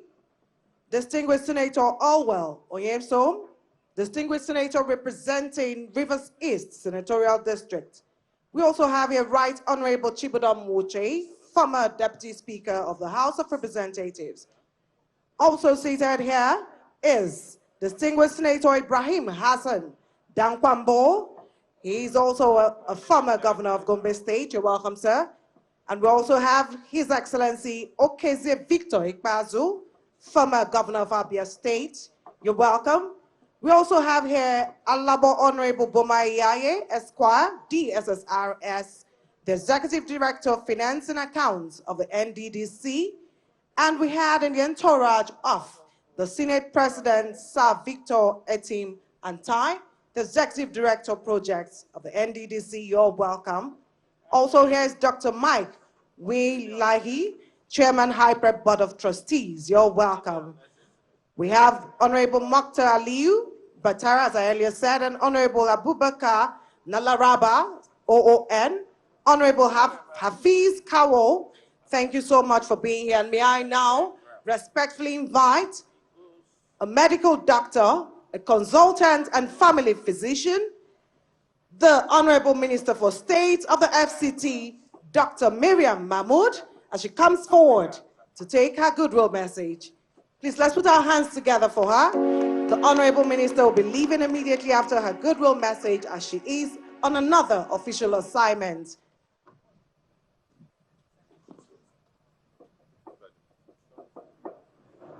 Thank you very much, the Master of Ceremony, His Excellency, the celebrant, Mr. Project, our boss, Barrister Nyesom from Wike, CON, a life venture, the chairman of the occasion, OCJ Okosha OFR, the chairman, Senate Committee on Area Council and Ancillary Matter, distinguished Senator Junkuta, the chairman, House Committee on FCT, Right Honorable Mukhtar Betara, all the members of the National Assembly that are here serving, and the former, our guest speaker, our discussants, ladies and gentlemen, good day to you all. I'm so happy to be part of this August occasion in the month of December, celebrating my birth, a visionary leader, a life bencher, Mr. Project, and we'll also give him several titles in FCT, among which are the Baradang Buhari, one of the area council, also a Sarki Nyak in Fekonkori. We are so happy to have His Excellency Barrister Nyesom Wike as the Minister of FCT. So many people have testified. His Excellency has given an eloquent speech, and he has appreciated and commended my leader, His Excellency Barrister Nyesom Wike. And I want to use this opportunity to tell you that we are so happy in FCT to have him as our minister. And I want to use this opportunity to thank Almighty for the gift of life to my leader. And I pray we celebrate, he will live long to celebrate 170 years. And in good health and prosperity. Amen. So on behalf of the FCT, I wish to congratulate our visionary leader, His Excellency Barrister Nyesom Wike, and we pray he live long so that we continue to enjoy and learn from him. Thank you very much. I wish you all the best.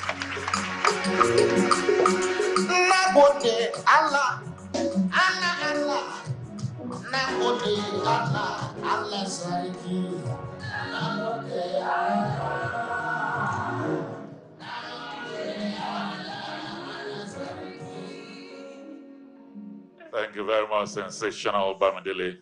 You are indeed sensational. Thank you. So we'll go back to our panel discussants. The great agreement, in spite of the presence of the Senate President, remains 2 minutes. You overrun your 2 minutes, we'll forgive you. So let me quickly welcome here Professor Silva Opoala Charles. He's not here, okay. All right, Honorable Johnson Yeriri, please step forward here to take your 2 minutes. I welcome you. Thank you very much. My sincere salutation to His Excellency, our uncommon Senate President, His Excellency, the celebrant, and the Honorable Minister of FCT. Please permit me to also recognize my principal and boss, the National Secretary of the People's Democratic Party, distinguished Senator Samuel Nemeka Anyanwu. I have basically 1.5 minutes to celebrate one of our greatest leaders of all time. Let me dovetail the submission of our chairman, the Prof, the majority leader, who has aptly provided for all of us the examples of transformative potentials for effective governance. And I believe sincerely that this would help us to fashion out a bright and prosperous future. Having said all of that, it is a fitting moment for me to honor a remarkable leader, a visionary public servant, and a distinguished statesman. Not just so much about his accomplishments, but also an opportunity for all of us seated in this room to embrace his values so embodied in resilience, integrity, and progressive leadership.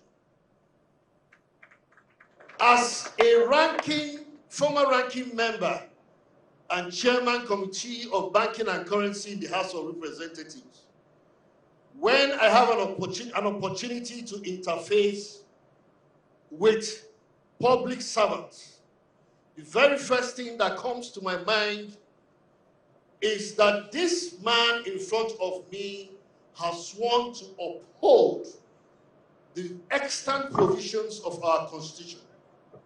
And to my mind, the very skeleton of our Constitution is the fundamental objective and directive principles of state policy. And it states in very clear terms that your primary purpose of being in government is the security and the welfare of the people that you govern. Anything outside it, you have failed. And this resonates with the biblical injunction as encapsulated in Matthew 25. And how I wish you would take time to go and read it. When I was hungry, you fed me. When I was thirsty, you gave me a cup of water. When I was in prison, you visited me. When I was in hospital, you asked after me. Read that in conjunction with the story of the Good Samaritan. And that is what all of us has come here to celebrate.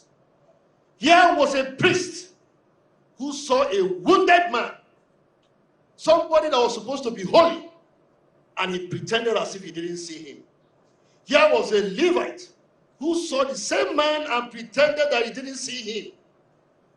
But immediately, a Wike came and saw a wounded man, stopped, attended to him, and left enough money to even pay his hospital bills.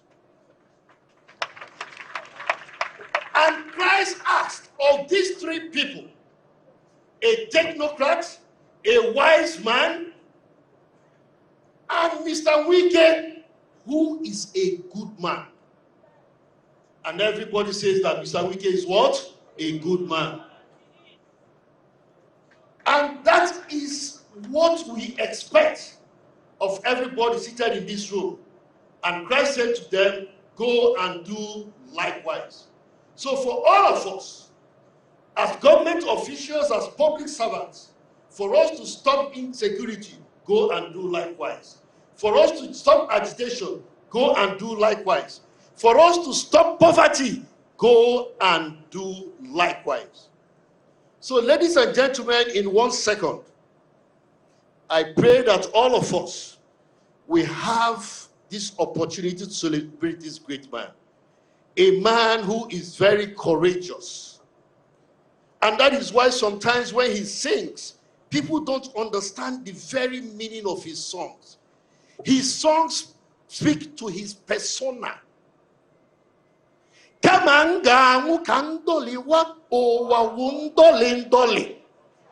speaks of courage. That is the kind of song that brought down the wall of Jericho. when you can make a decisive decision. That's what makes you a leader. Being able to be timely in your decisions. And that is why he's a child of Issachar, who is given to discern times and seasons. Because you can have the best of intentions and you do it at the wrong time. So he knows a time for peace, he knows a time for war. And if you meet him in any of these seasons, whatever you see, you take.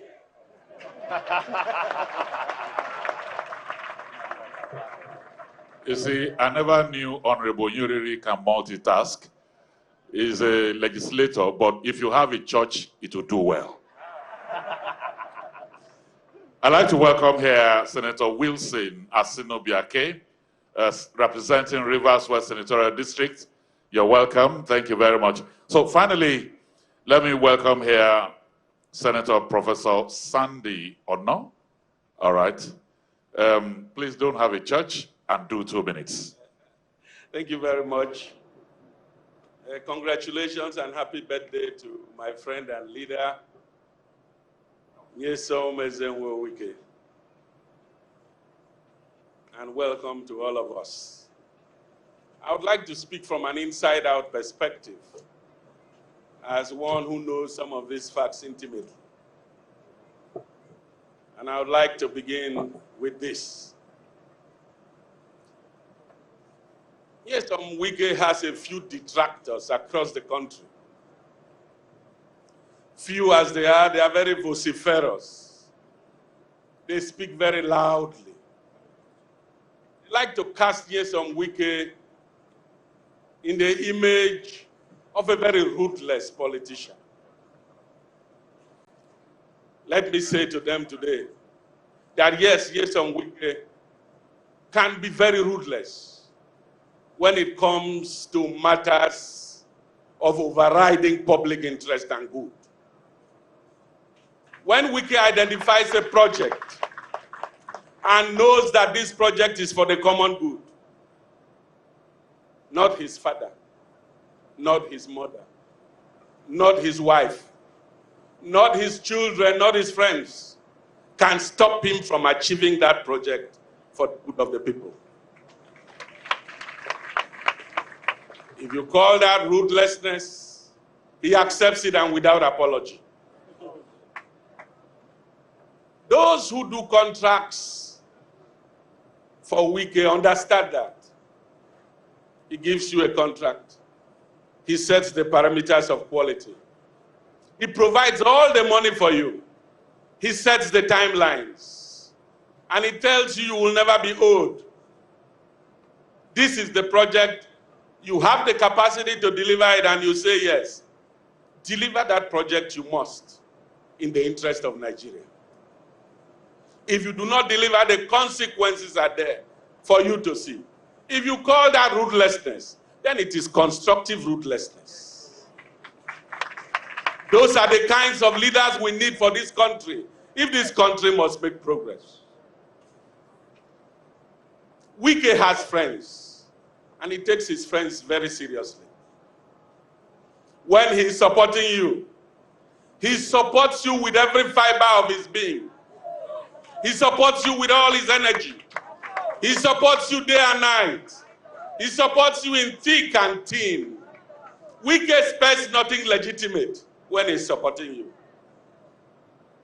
When you get to the pinnacle of your glory, he expects the same 100% loyalty. And there is nothing amiss with that. The Bible teaches us that God is a God of infinite mercy. That God is a God of infinite goodness. God has prepared heaven for those who are worthy and hell for unrepentant sinners. Talk less of men.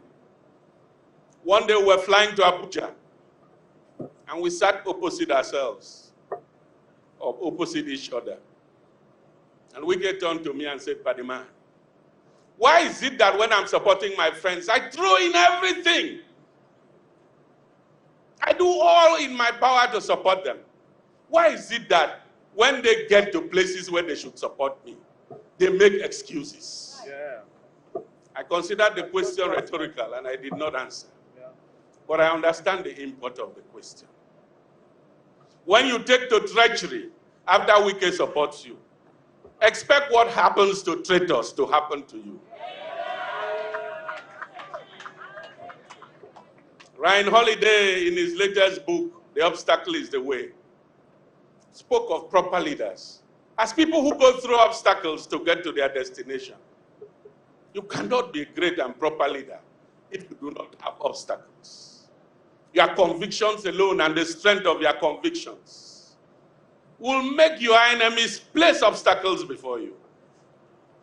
When I read the book, I remembered Nyesom Wike, because he's a man created to deal with obstacles. If he doesn't bust through them, he will outmaneuver them. If he does not outmaneuver them, he will outnegotiate them. But if you cast Wike into the storm, he understands the contours of the storm, and he will emerge victorious at the end of the day, because he's a man of grace. Let me conclude by referring us to a great co-Roman emperor who was also a philosopher king. His name is Marcus Aurelius. He wrote many treatises, but the one I love the most is captured in the book Meditations, the Meditations of Marcus Aurelius. In the book, Marcus Aurelius defines what he calls the different types of fires. He said there are two types of fires. The one, the small fire, and the other, the big fire. The small fire is that which is easily extinguished by dint of materials cast upon it to so extinguish it. A big fire, on the other hand, is that which appropriates to itself materials cast upon it to extinguish it, and by dint of the same materials, so as to greater and luminous heights. Chief Wike is the big fire of contemporary Nigerian politics. For him, the harder they come, the harder they fall.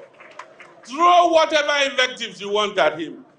Cast whatever vituperations you want at him. Say all manner of lies. He will trample upon those lies and do even more in the interest of the generality of Nigerians. And so on this occasion of your birthday once again, let me commend you, great leader. I think you will do even more for Nigeria. Happy birthday, great man. Thank you very much.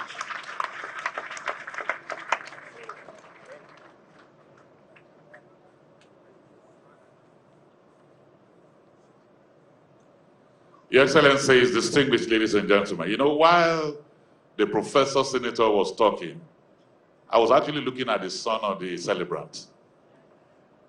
Young man, how do you feel hearing all of this about your father? Satisfied? The shoe is big. Are you ready to put your legs? All right, let's appreciate the young man. Thank you very much. Thank you. The book has already been unveiled, but the beauty of it is that we don't know the content. And so the big reviewer would tell us, I will pity you, I won't give you 2 minutes. 5. Okay, 5 minutes to review the book as I welcome here Professor Clement M. Adibe.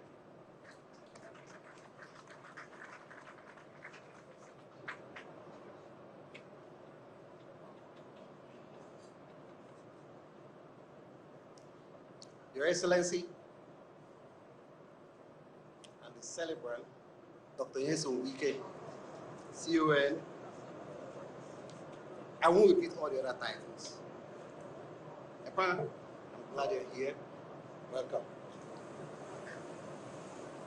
I would like at this point to stand on all existing protocols, but I'm going to violate that a little bit and just mention a few people, because in the process of hanging out with the Honorable Minister, I've had the great privilege of meeting a few of them. The Minister of State for Oil, our brother Henneken Lukbubri, a few former governors who are here, who are associates of the Honorable Minister, my in-law, the former governor of Abia, who is here, Dankobo. All of you, I recognize you. my Oga and our former teacher in university, Professor Julius Ihambere, fourth most powerful man, I recognize you. My dear senior brother, OCJ, Ndaku Meka, thank you so much. Now I stand on all existing protocols. Not too long ago, I think about 16 months ago, we were at the Obi-Wale International Conference Center to celebrate a very successful, peaceful, collegial transfer of power in our state from Governor Wike to Governor Fubara, the likes of which this state has never seen. Our guest speaker today, Professor Julius Ihambere, gave the paper. I was a very lucky member of that audience. What a great opportunity it was that day. The amiable and decorous order of that time has since given way to a rather toxic political environment that has revealed the underbelly of our rather rancorous politics and the resulting attempt to engage in the social engineering of one of the most distasteful forms of selective amnesia in modern times. It is against this background of unforced political, nay human errors, that the historical collection before us, this book, a reminiscence of the pragmatic footprints of a visionary leader, should be viewed in its entirety.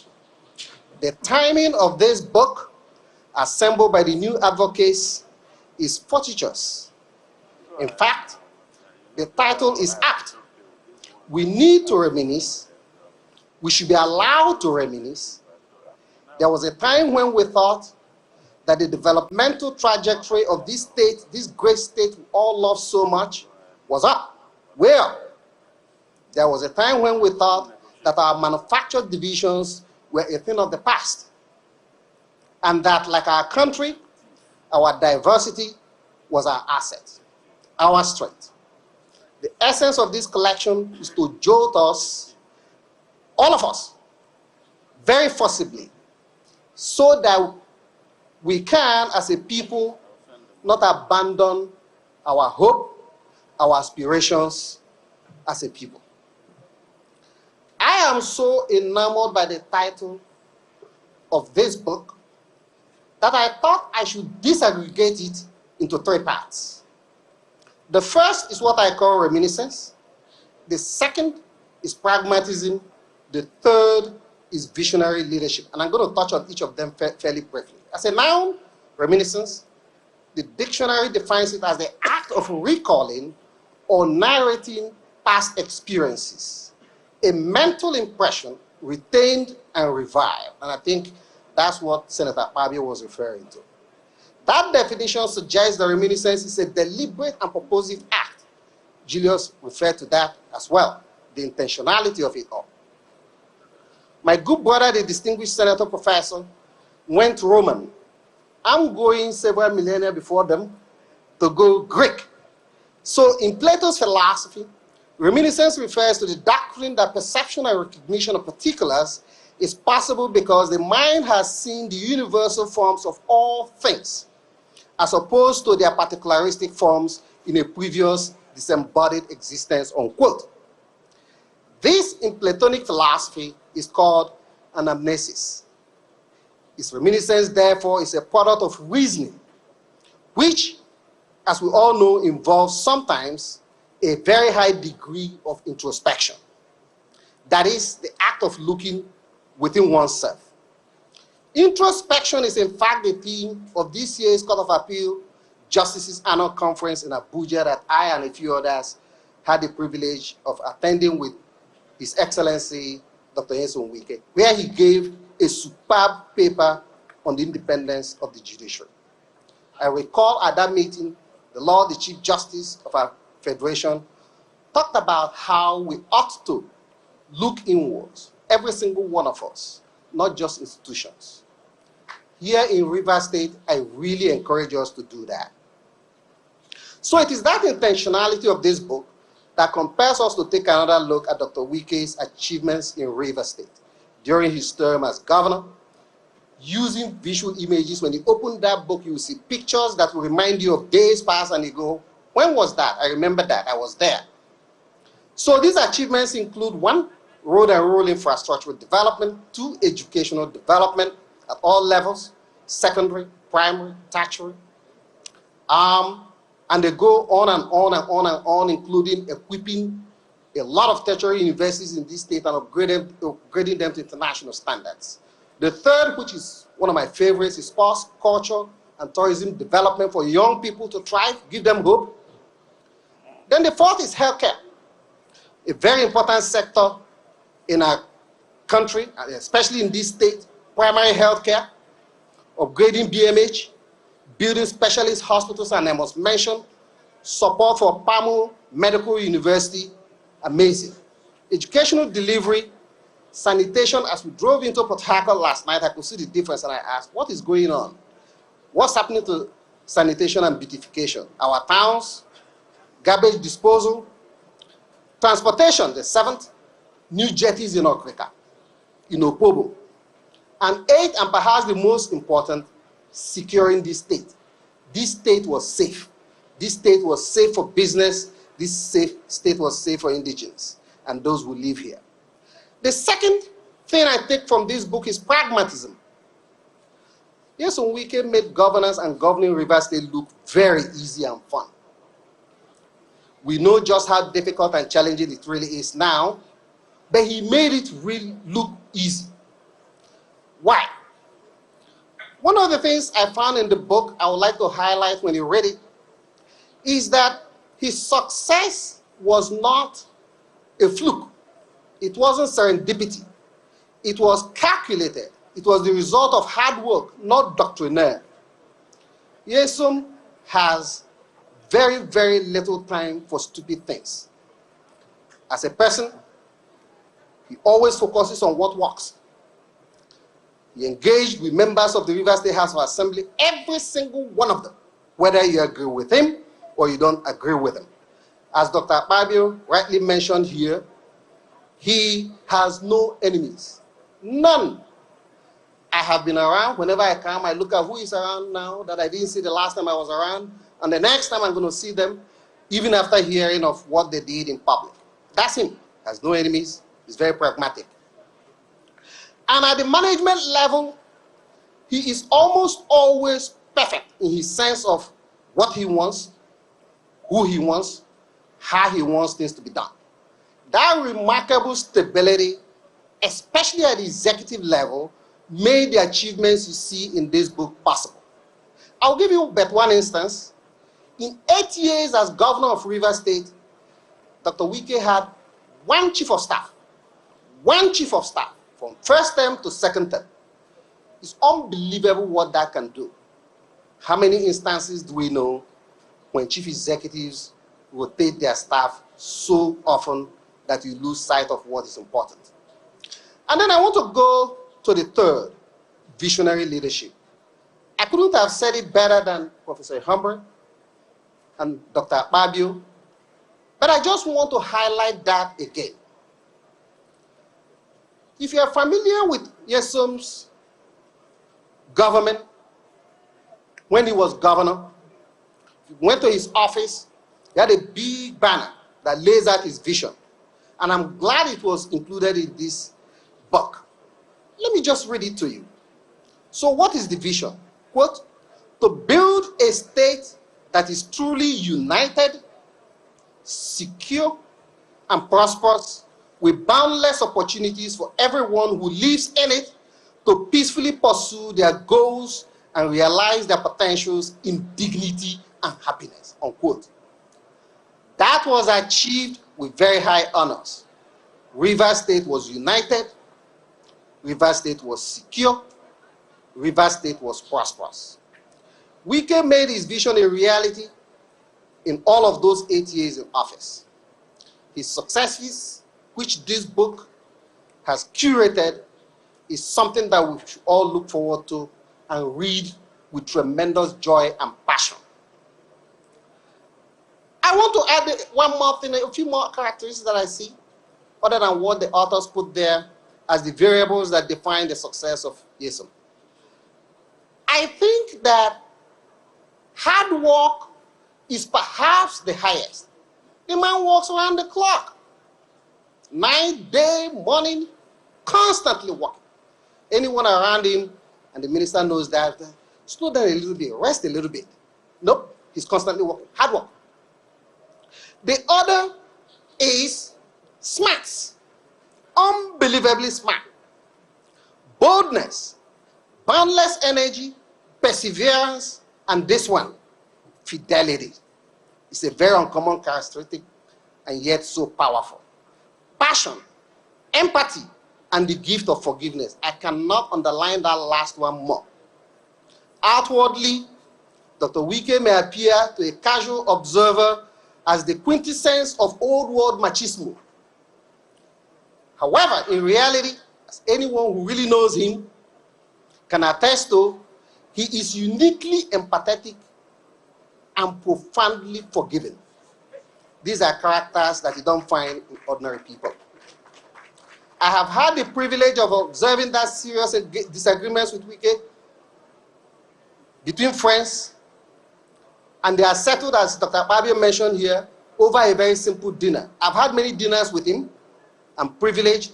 I appreciate them, but I can tell you that dinner with Nyesom is very simple. I don't know what people outside see. He's a very, very simple man with very, very simple taste. We eat corn and pear, and then he will discuss with his guys. Sometimes spicy catfish pepper soup, and he's done. He's very simply, and he's done, and they repair to some room to discuss their issues. He simply does not hold grudges. I have never seen Nyesom hold grudges. Not one. And he has every right to hold grudges. He's human. He's never done that. So, this is why, perhaps, to many, he speaks so freely. I beg him sometimes, I say, leave it. He speaks so freely because he has no grudges. Someone else hearing it will go, oh, he's angry, oh, all of that. None of that is the secret of his success. Absolutely no grudges. So, Your Excellencies, I want to conclude very quickly.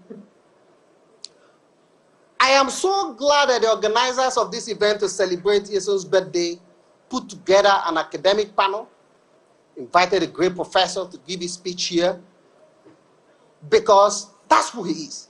He's fundamentally an intellectual. And let's not forget he was Minister of Education. And then you've crowned it with a book launch. Nyesom loves books. Go to his library. I go down there and I pick a book, I read, and he tells me, oh, have you seen this one? And then I read. He comes down upstairs in the morning, he's reading every single newspaper. I go, how does this man even have the strength to do that? He's an intellectual. And for that, I really would like to thank the organizers here, Senator Sekibo, Boma, the rest of you, you know yourselves. Thank you so much for bringing all of us here together. I would not have missed this event for the world. I'm glad you did it. May God bless you. Echi, as I often call you, one day I was telling you, I think I'm going to revert to the name I used to call you when we were moving around Abuja. I said, when we were young, I called you Nyesomism because it's an institution. Even way back then, I don't want to tell you how long because we've gotten gray hair now. You could tell that he was an institution. And as we went into corners of Abuja where nobody goes to, he's building euros. Equity, you're here, my Oga. And people, ordinary people, unprompted, they have placards, they are singing. I said, my brother, I'm going to revert to the other one, Nyesomism, they're an institution. I want to wish you, honestly, my brother, and I want to say that, you always say I'm very sentimental. I'll try to do so without emotion. May the good Lord bless you. May God keep you.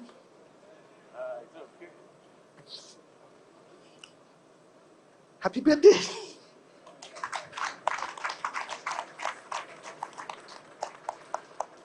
There are two types of tears. There is one tear that is actually when your heart is bitter, you've lost something valuable, a human being. But the sweetest one is what they call the tears of joy. For these tears of joy that you have shed here, every drop means prosperity for Rivers State. Can we put a hand together for him, ladies and gentlemen?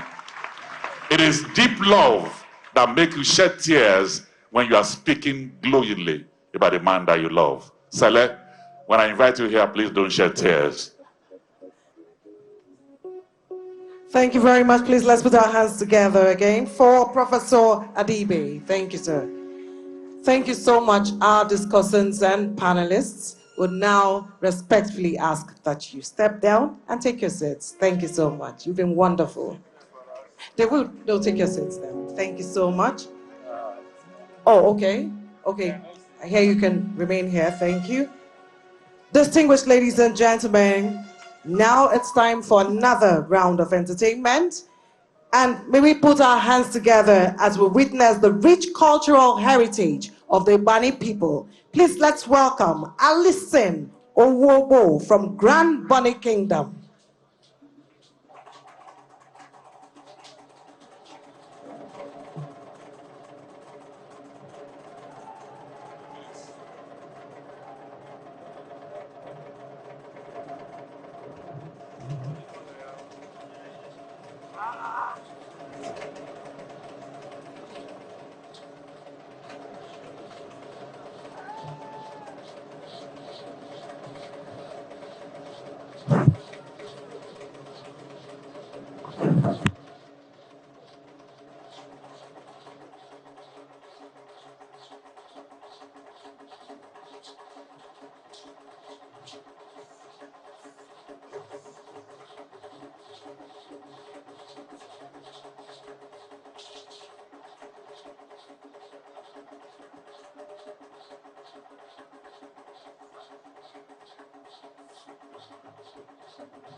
Oh, yeah.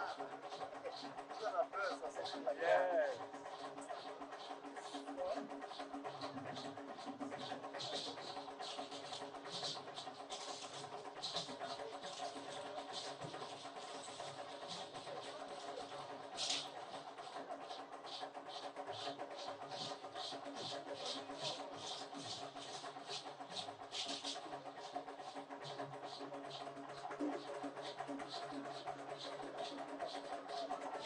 Thank you very much, Alison Owobo from Grand Bonny Kingdom.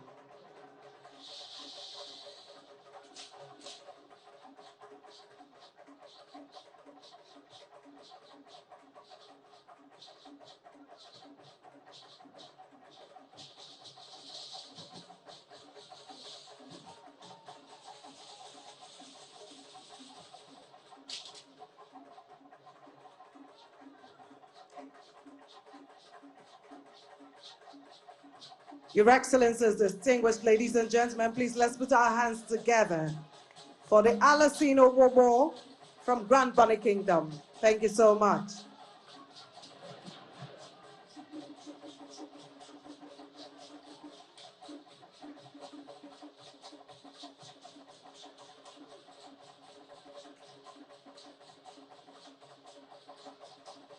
Thank you. Thank you for that very beautiful display. Your Excellencies, distinguished ladies and gentlemen, please let's appreciate them with a round of applause. Thank you.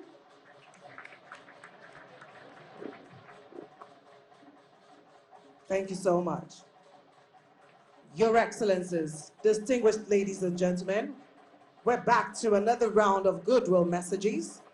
May I now invite to deliver his goodwill message, Ambassador Taufik Arakpaja, Deputy National Chairman, South of the People's Democratic Party. Please let's put our hands together for him as we welcome him on stage.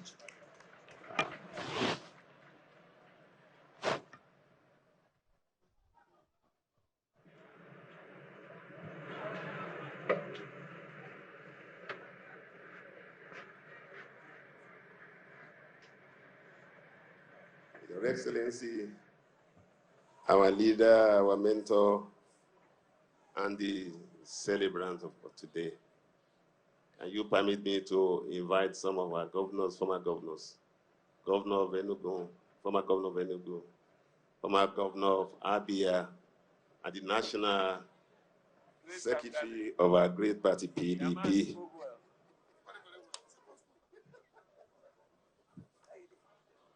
Your Excellency, I'm quite sure my face is familiar and my cap is familiar with Rivers people.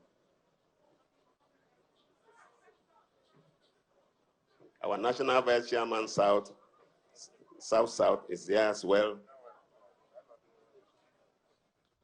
Our State Chairman, can you come here so that we can all celebrate our leader? Well, PDP has done well.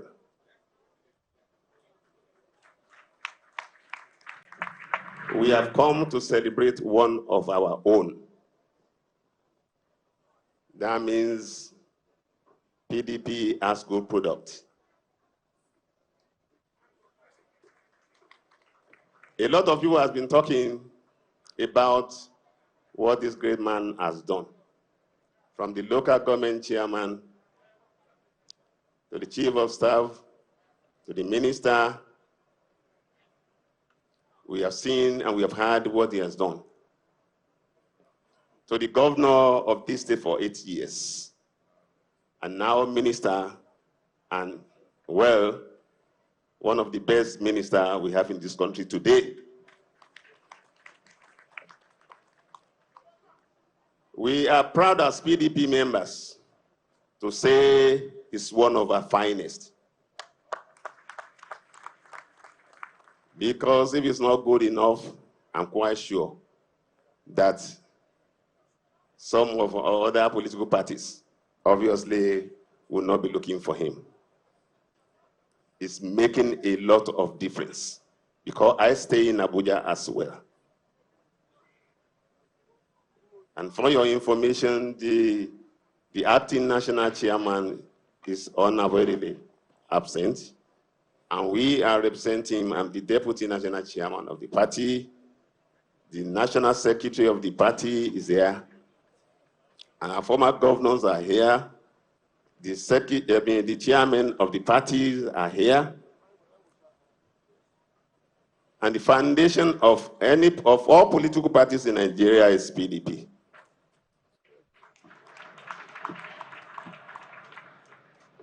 So I am surprised when somebody who himself was the product of PDP will come here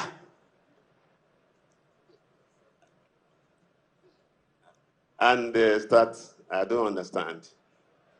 But that is not politics.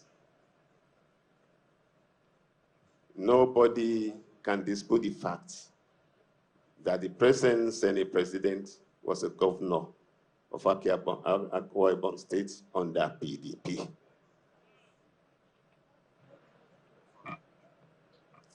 And he performed. So also, our mentor, our principal, that we are celebrating today, who is one of us who has never left PDP for a day.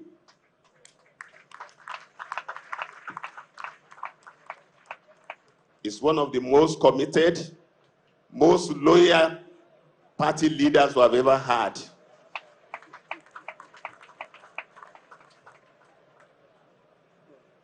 He has done well and he is doing well. And we wish him well in his future endeavors. You see, I would like to say this. Is somebody who believes in equity, justice, and fairness. If you remember before the 2023 election, there used to be one song that I like. Nyedeba, Nyedeba, Nyedeba. Nyedeba, Nyedeba, Nyedeba. At that time, I used to follow my leader, the executive governor of your state, Engineer Oluwaseyi Abiodun Makinde, who I know will have been here if he's in the country. Well, our leader, I still remember the G5. And I'm telling you, for those of us, a lot of people appreciate you in PDP. We love you because you are always there for us. You are always there for us, not only when you need anything. Unlike some leaders, that they will come running to us when they need something. We know you and we always love you and we appreciate you. And in as much as some people believe and suffering from entitlement mentality, we will always stand by you, because I remember you are the leader of G5. And we were supporters and we were followers of your footsteps. We will always stand by you because you are a man of integrity, you are a man of honor, you are a performer. Thank you very much for making us proud in PDP, and God bless you. Happy birthday, our leader. God bless you. Thank you. Yendeba, yendeba, yendeba, yendeba, yendeba, yendeba,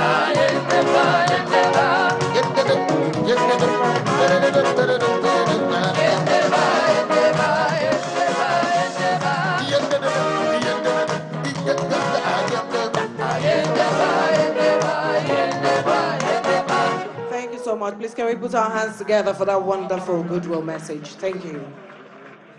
And now, may I respectfully invite to make a presentation to the celebrants of today, the Chairman Elders Forum, Chief Ferdinand Alababa, Distinguished Service Star of Rivers State, and he will be accompanied by Chief Alabo Honorable Boma Iyaye Esquire, DSSRS, Chief Victor Giadam, Honorable Chukwemeka Aaron, Chief Tony Okocha, Honorable Fred Paco, Honorable Marcus Nle Eji, Senator Magnus Abe, Right Honorable O.K. Chinda, Right Honorable Martin Amehule, Distinguished Senator Judge Thompson Sekibo, Dr. Dax Judge Kelly, and Right Honorable Chibodom Uche. Thank you.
Your Excellency,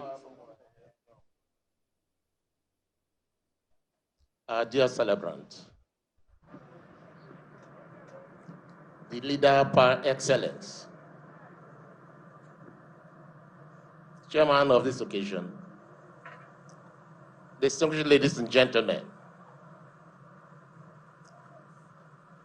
we call ourselves the new associates. Nyesom is the one Wike associates. And Your Excellency would like to report that we are very much intact and expanding by the day.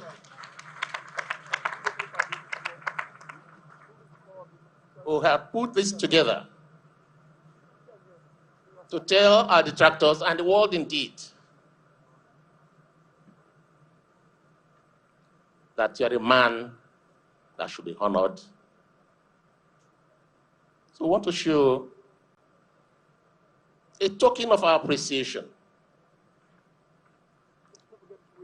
of your love for us, of your care for us, and to assure you that no matter how they try it, they cannot pinch any person from this group.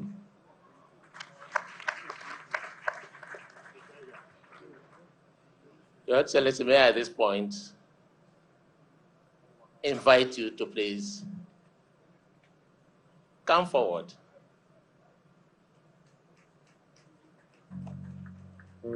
Jordan, you can follow your dad.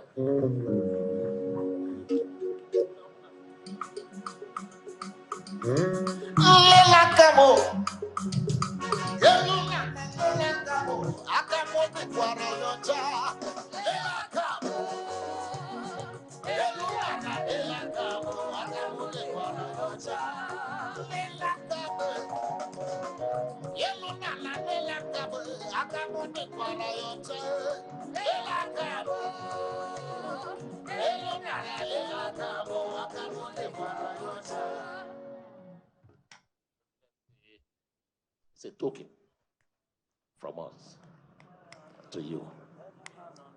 Congratulations.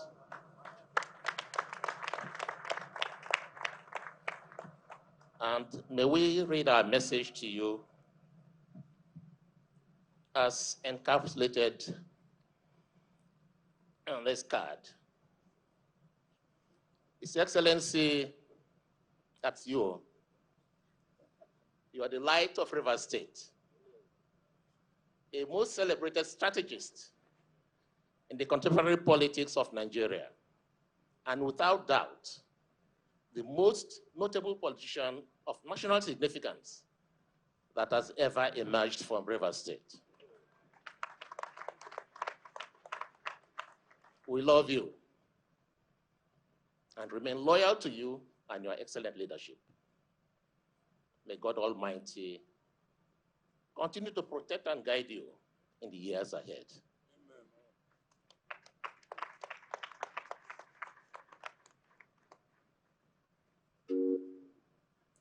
Your Excellency, happy birthday to you. Happy birthday. Happy birthday. Happy birthday. Happy birthday to you.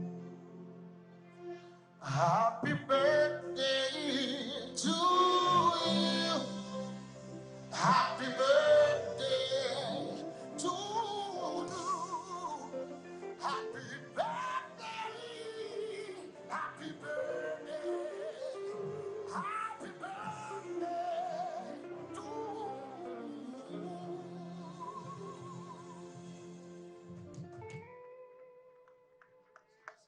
Hip, hip, hip, hip.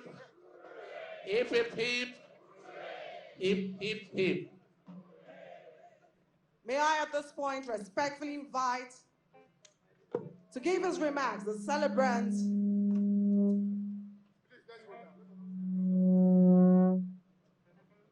May I respectfully invite to give his remark the celebrant of today. May we put our hands together as I invite Nyesom Wike, Commander of the Order of the Niger, Grand Service Star of River State, Honorable Minister of the Federal Capital Territory.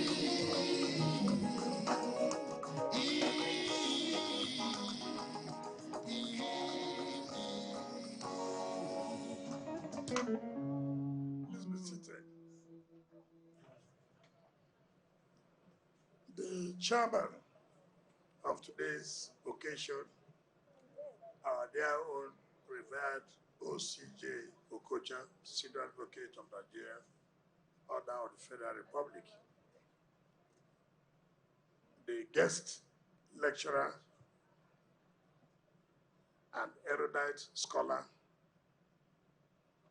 my own lecturer in university, Professor Julius Ihonvere, Majority Leader, House of Representatives. My dear brothers, the former governors of Enugu State and Abia State, who were part and still part of G5 movement. The Deputy National Chairman, my party, of the PDP South, and the National Secretary of her dear party, who had come to honor us today. Distinguished senators here, particularly Senator Olwell Oyeso, who represents my own senatorial district, Senator Philip Taribu Aduda, whom I know very well, is very popular in Abuja, the Speaker, Rivers State House of Assembly, and members of the State Assembly who have made us proud, who have shown integrity, who have shown commitment, and who have shown loyalty to our people. The Chairman of Elders Council, very humble, Chief Ferdinand Alabraba, Chairman of APC and PDP that are here, Chief Tony Okocha and Aaron Chukwemeka, and the Chairman of PDP of Imo State that are here. The Bandas, the Honorable Minister, Honorable Minister, State Petroleum, my dear brother, Enekin Lobobiri, the Managing Director, Niger Delta Development Commission, Dr. Sam Bobuku, the Executive Director in charge of Finance and Administration, the Prefecture of Ogu, the Zonal Chairman of APC, Chief Victor Tombarek Giadom, and the Zonal Chairman of PDP, South, Chief Dan Obi. That I have the Mandate Secretaries, Acting Head of Service, Permanent Secretaries,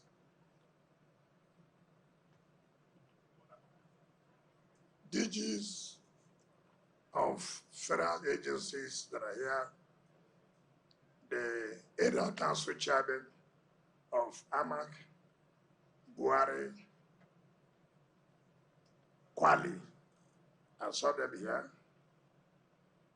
Members of National Assembly, our own, that are here, particularly the minority leader who is leading all of you that are here. I especially greet you. You know, protocol here is too long, so just let me repeat our dear. Ladies and gentlemen,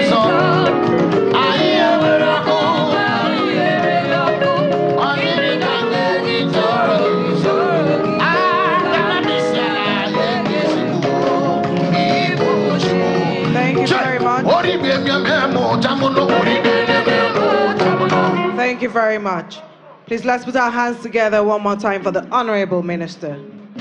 Would like to invite to come forward to present their gifts to the Honorable Minister, the Rivers Ijaw People's Congress, the Grassroots Development Initiative, and former Assembly members. Please step forward to present your gift to the Honorable Minister. And any other group here present.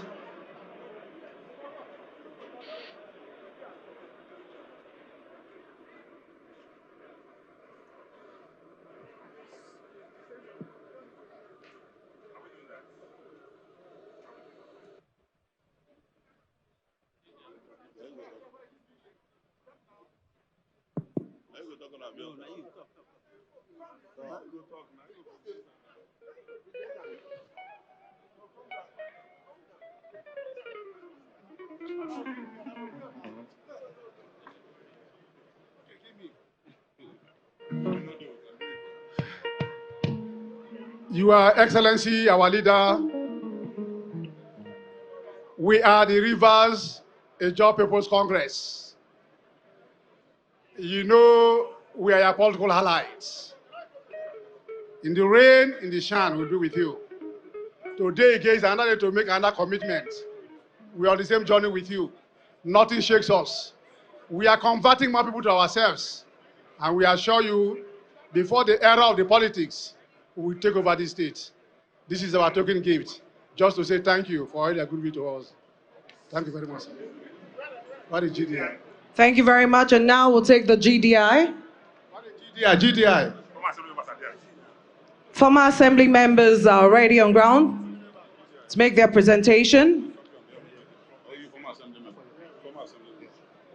Your Excellency, Chief Barrister Nyesom Wike, Commander of the Order of Niger, Dikoha Ikure, the best performing minister of the Federal Republic of Nigeria, on behalf of those who worked with you in the 8th and 9th Assembly, we have come to express our token of love and appreciation to you, Dikoha.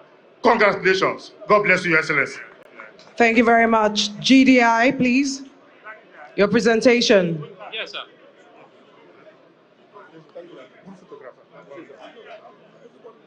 Okay, sir. Thank you, Your Excellency. So, What's your group? Madam, what's your group? Group.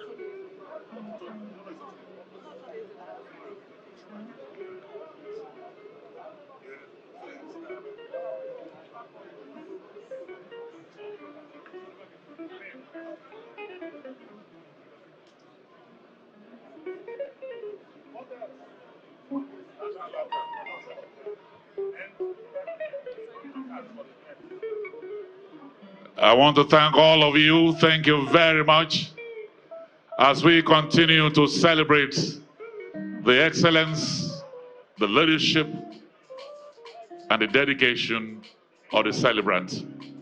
Indeed, what we have seen are footprints littered all over River State and now the FCT.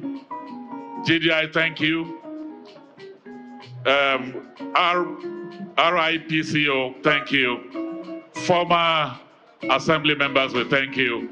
All the stakeholders in River State and all the political friends of the celebrants, we say thank you to all of you. Those who have traveled from far and wide, as you go back, we wish you that you travel safe. So on behalf of the celebrants and this amazing daughter of the soil, amazing of the microphone, I call her, Sele.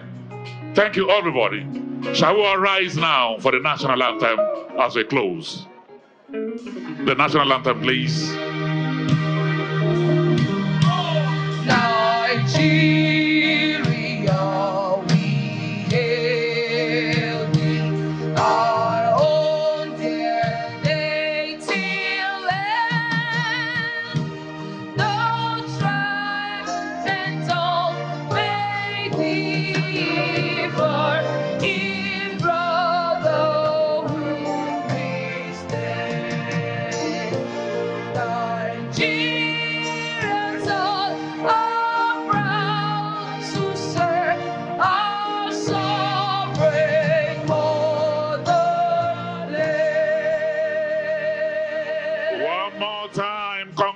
Congratulations. Happy birthday to you.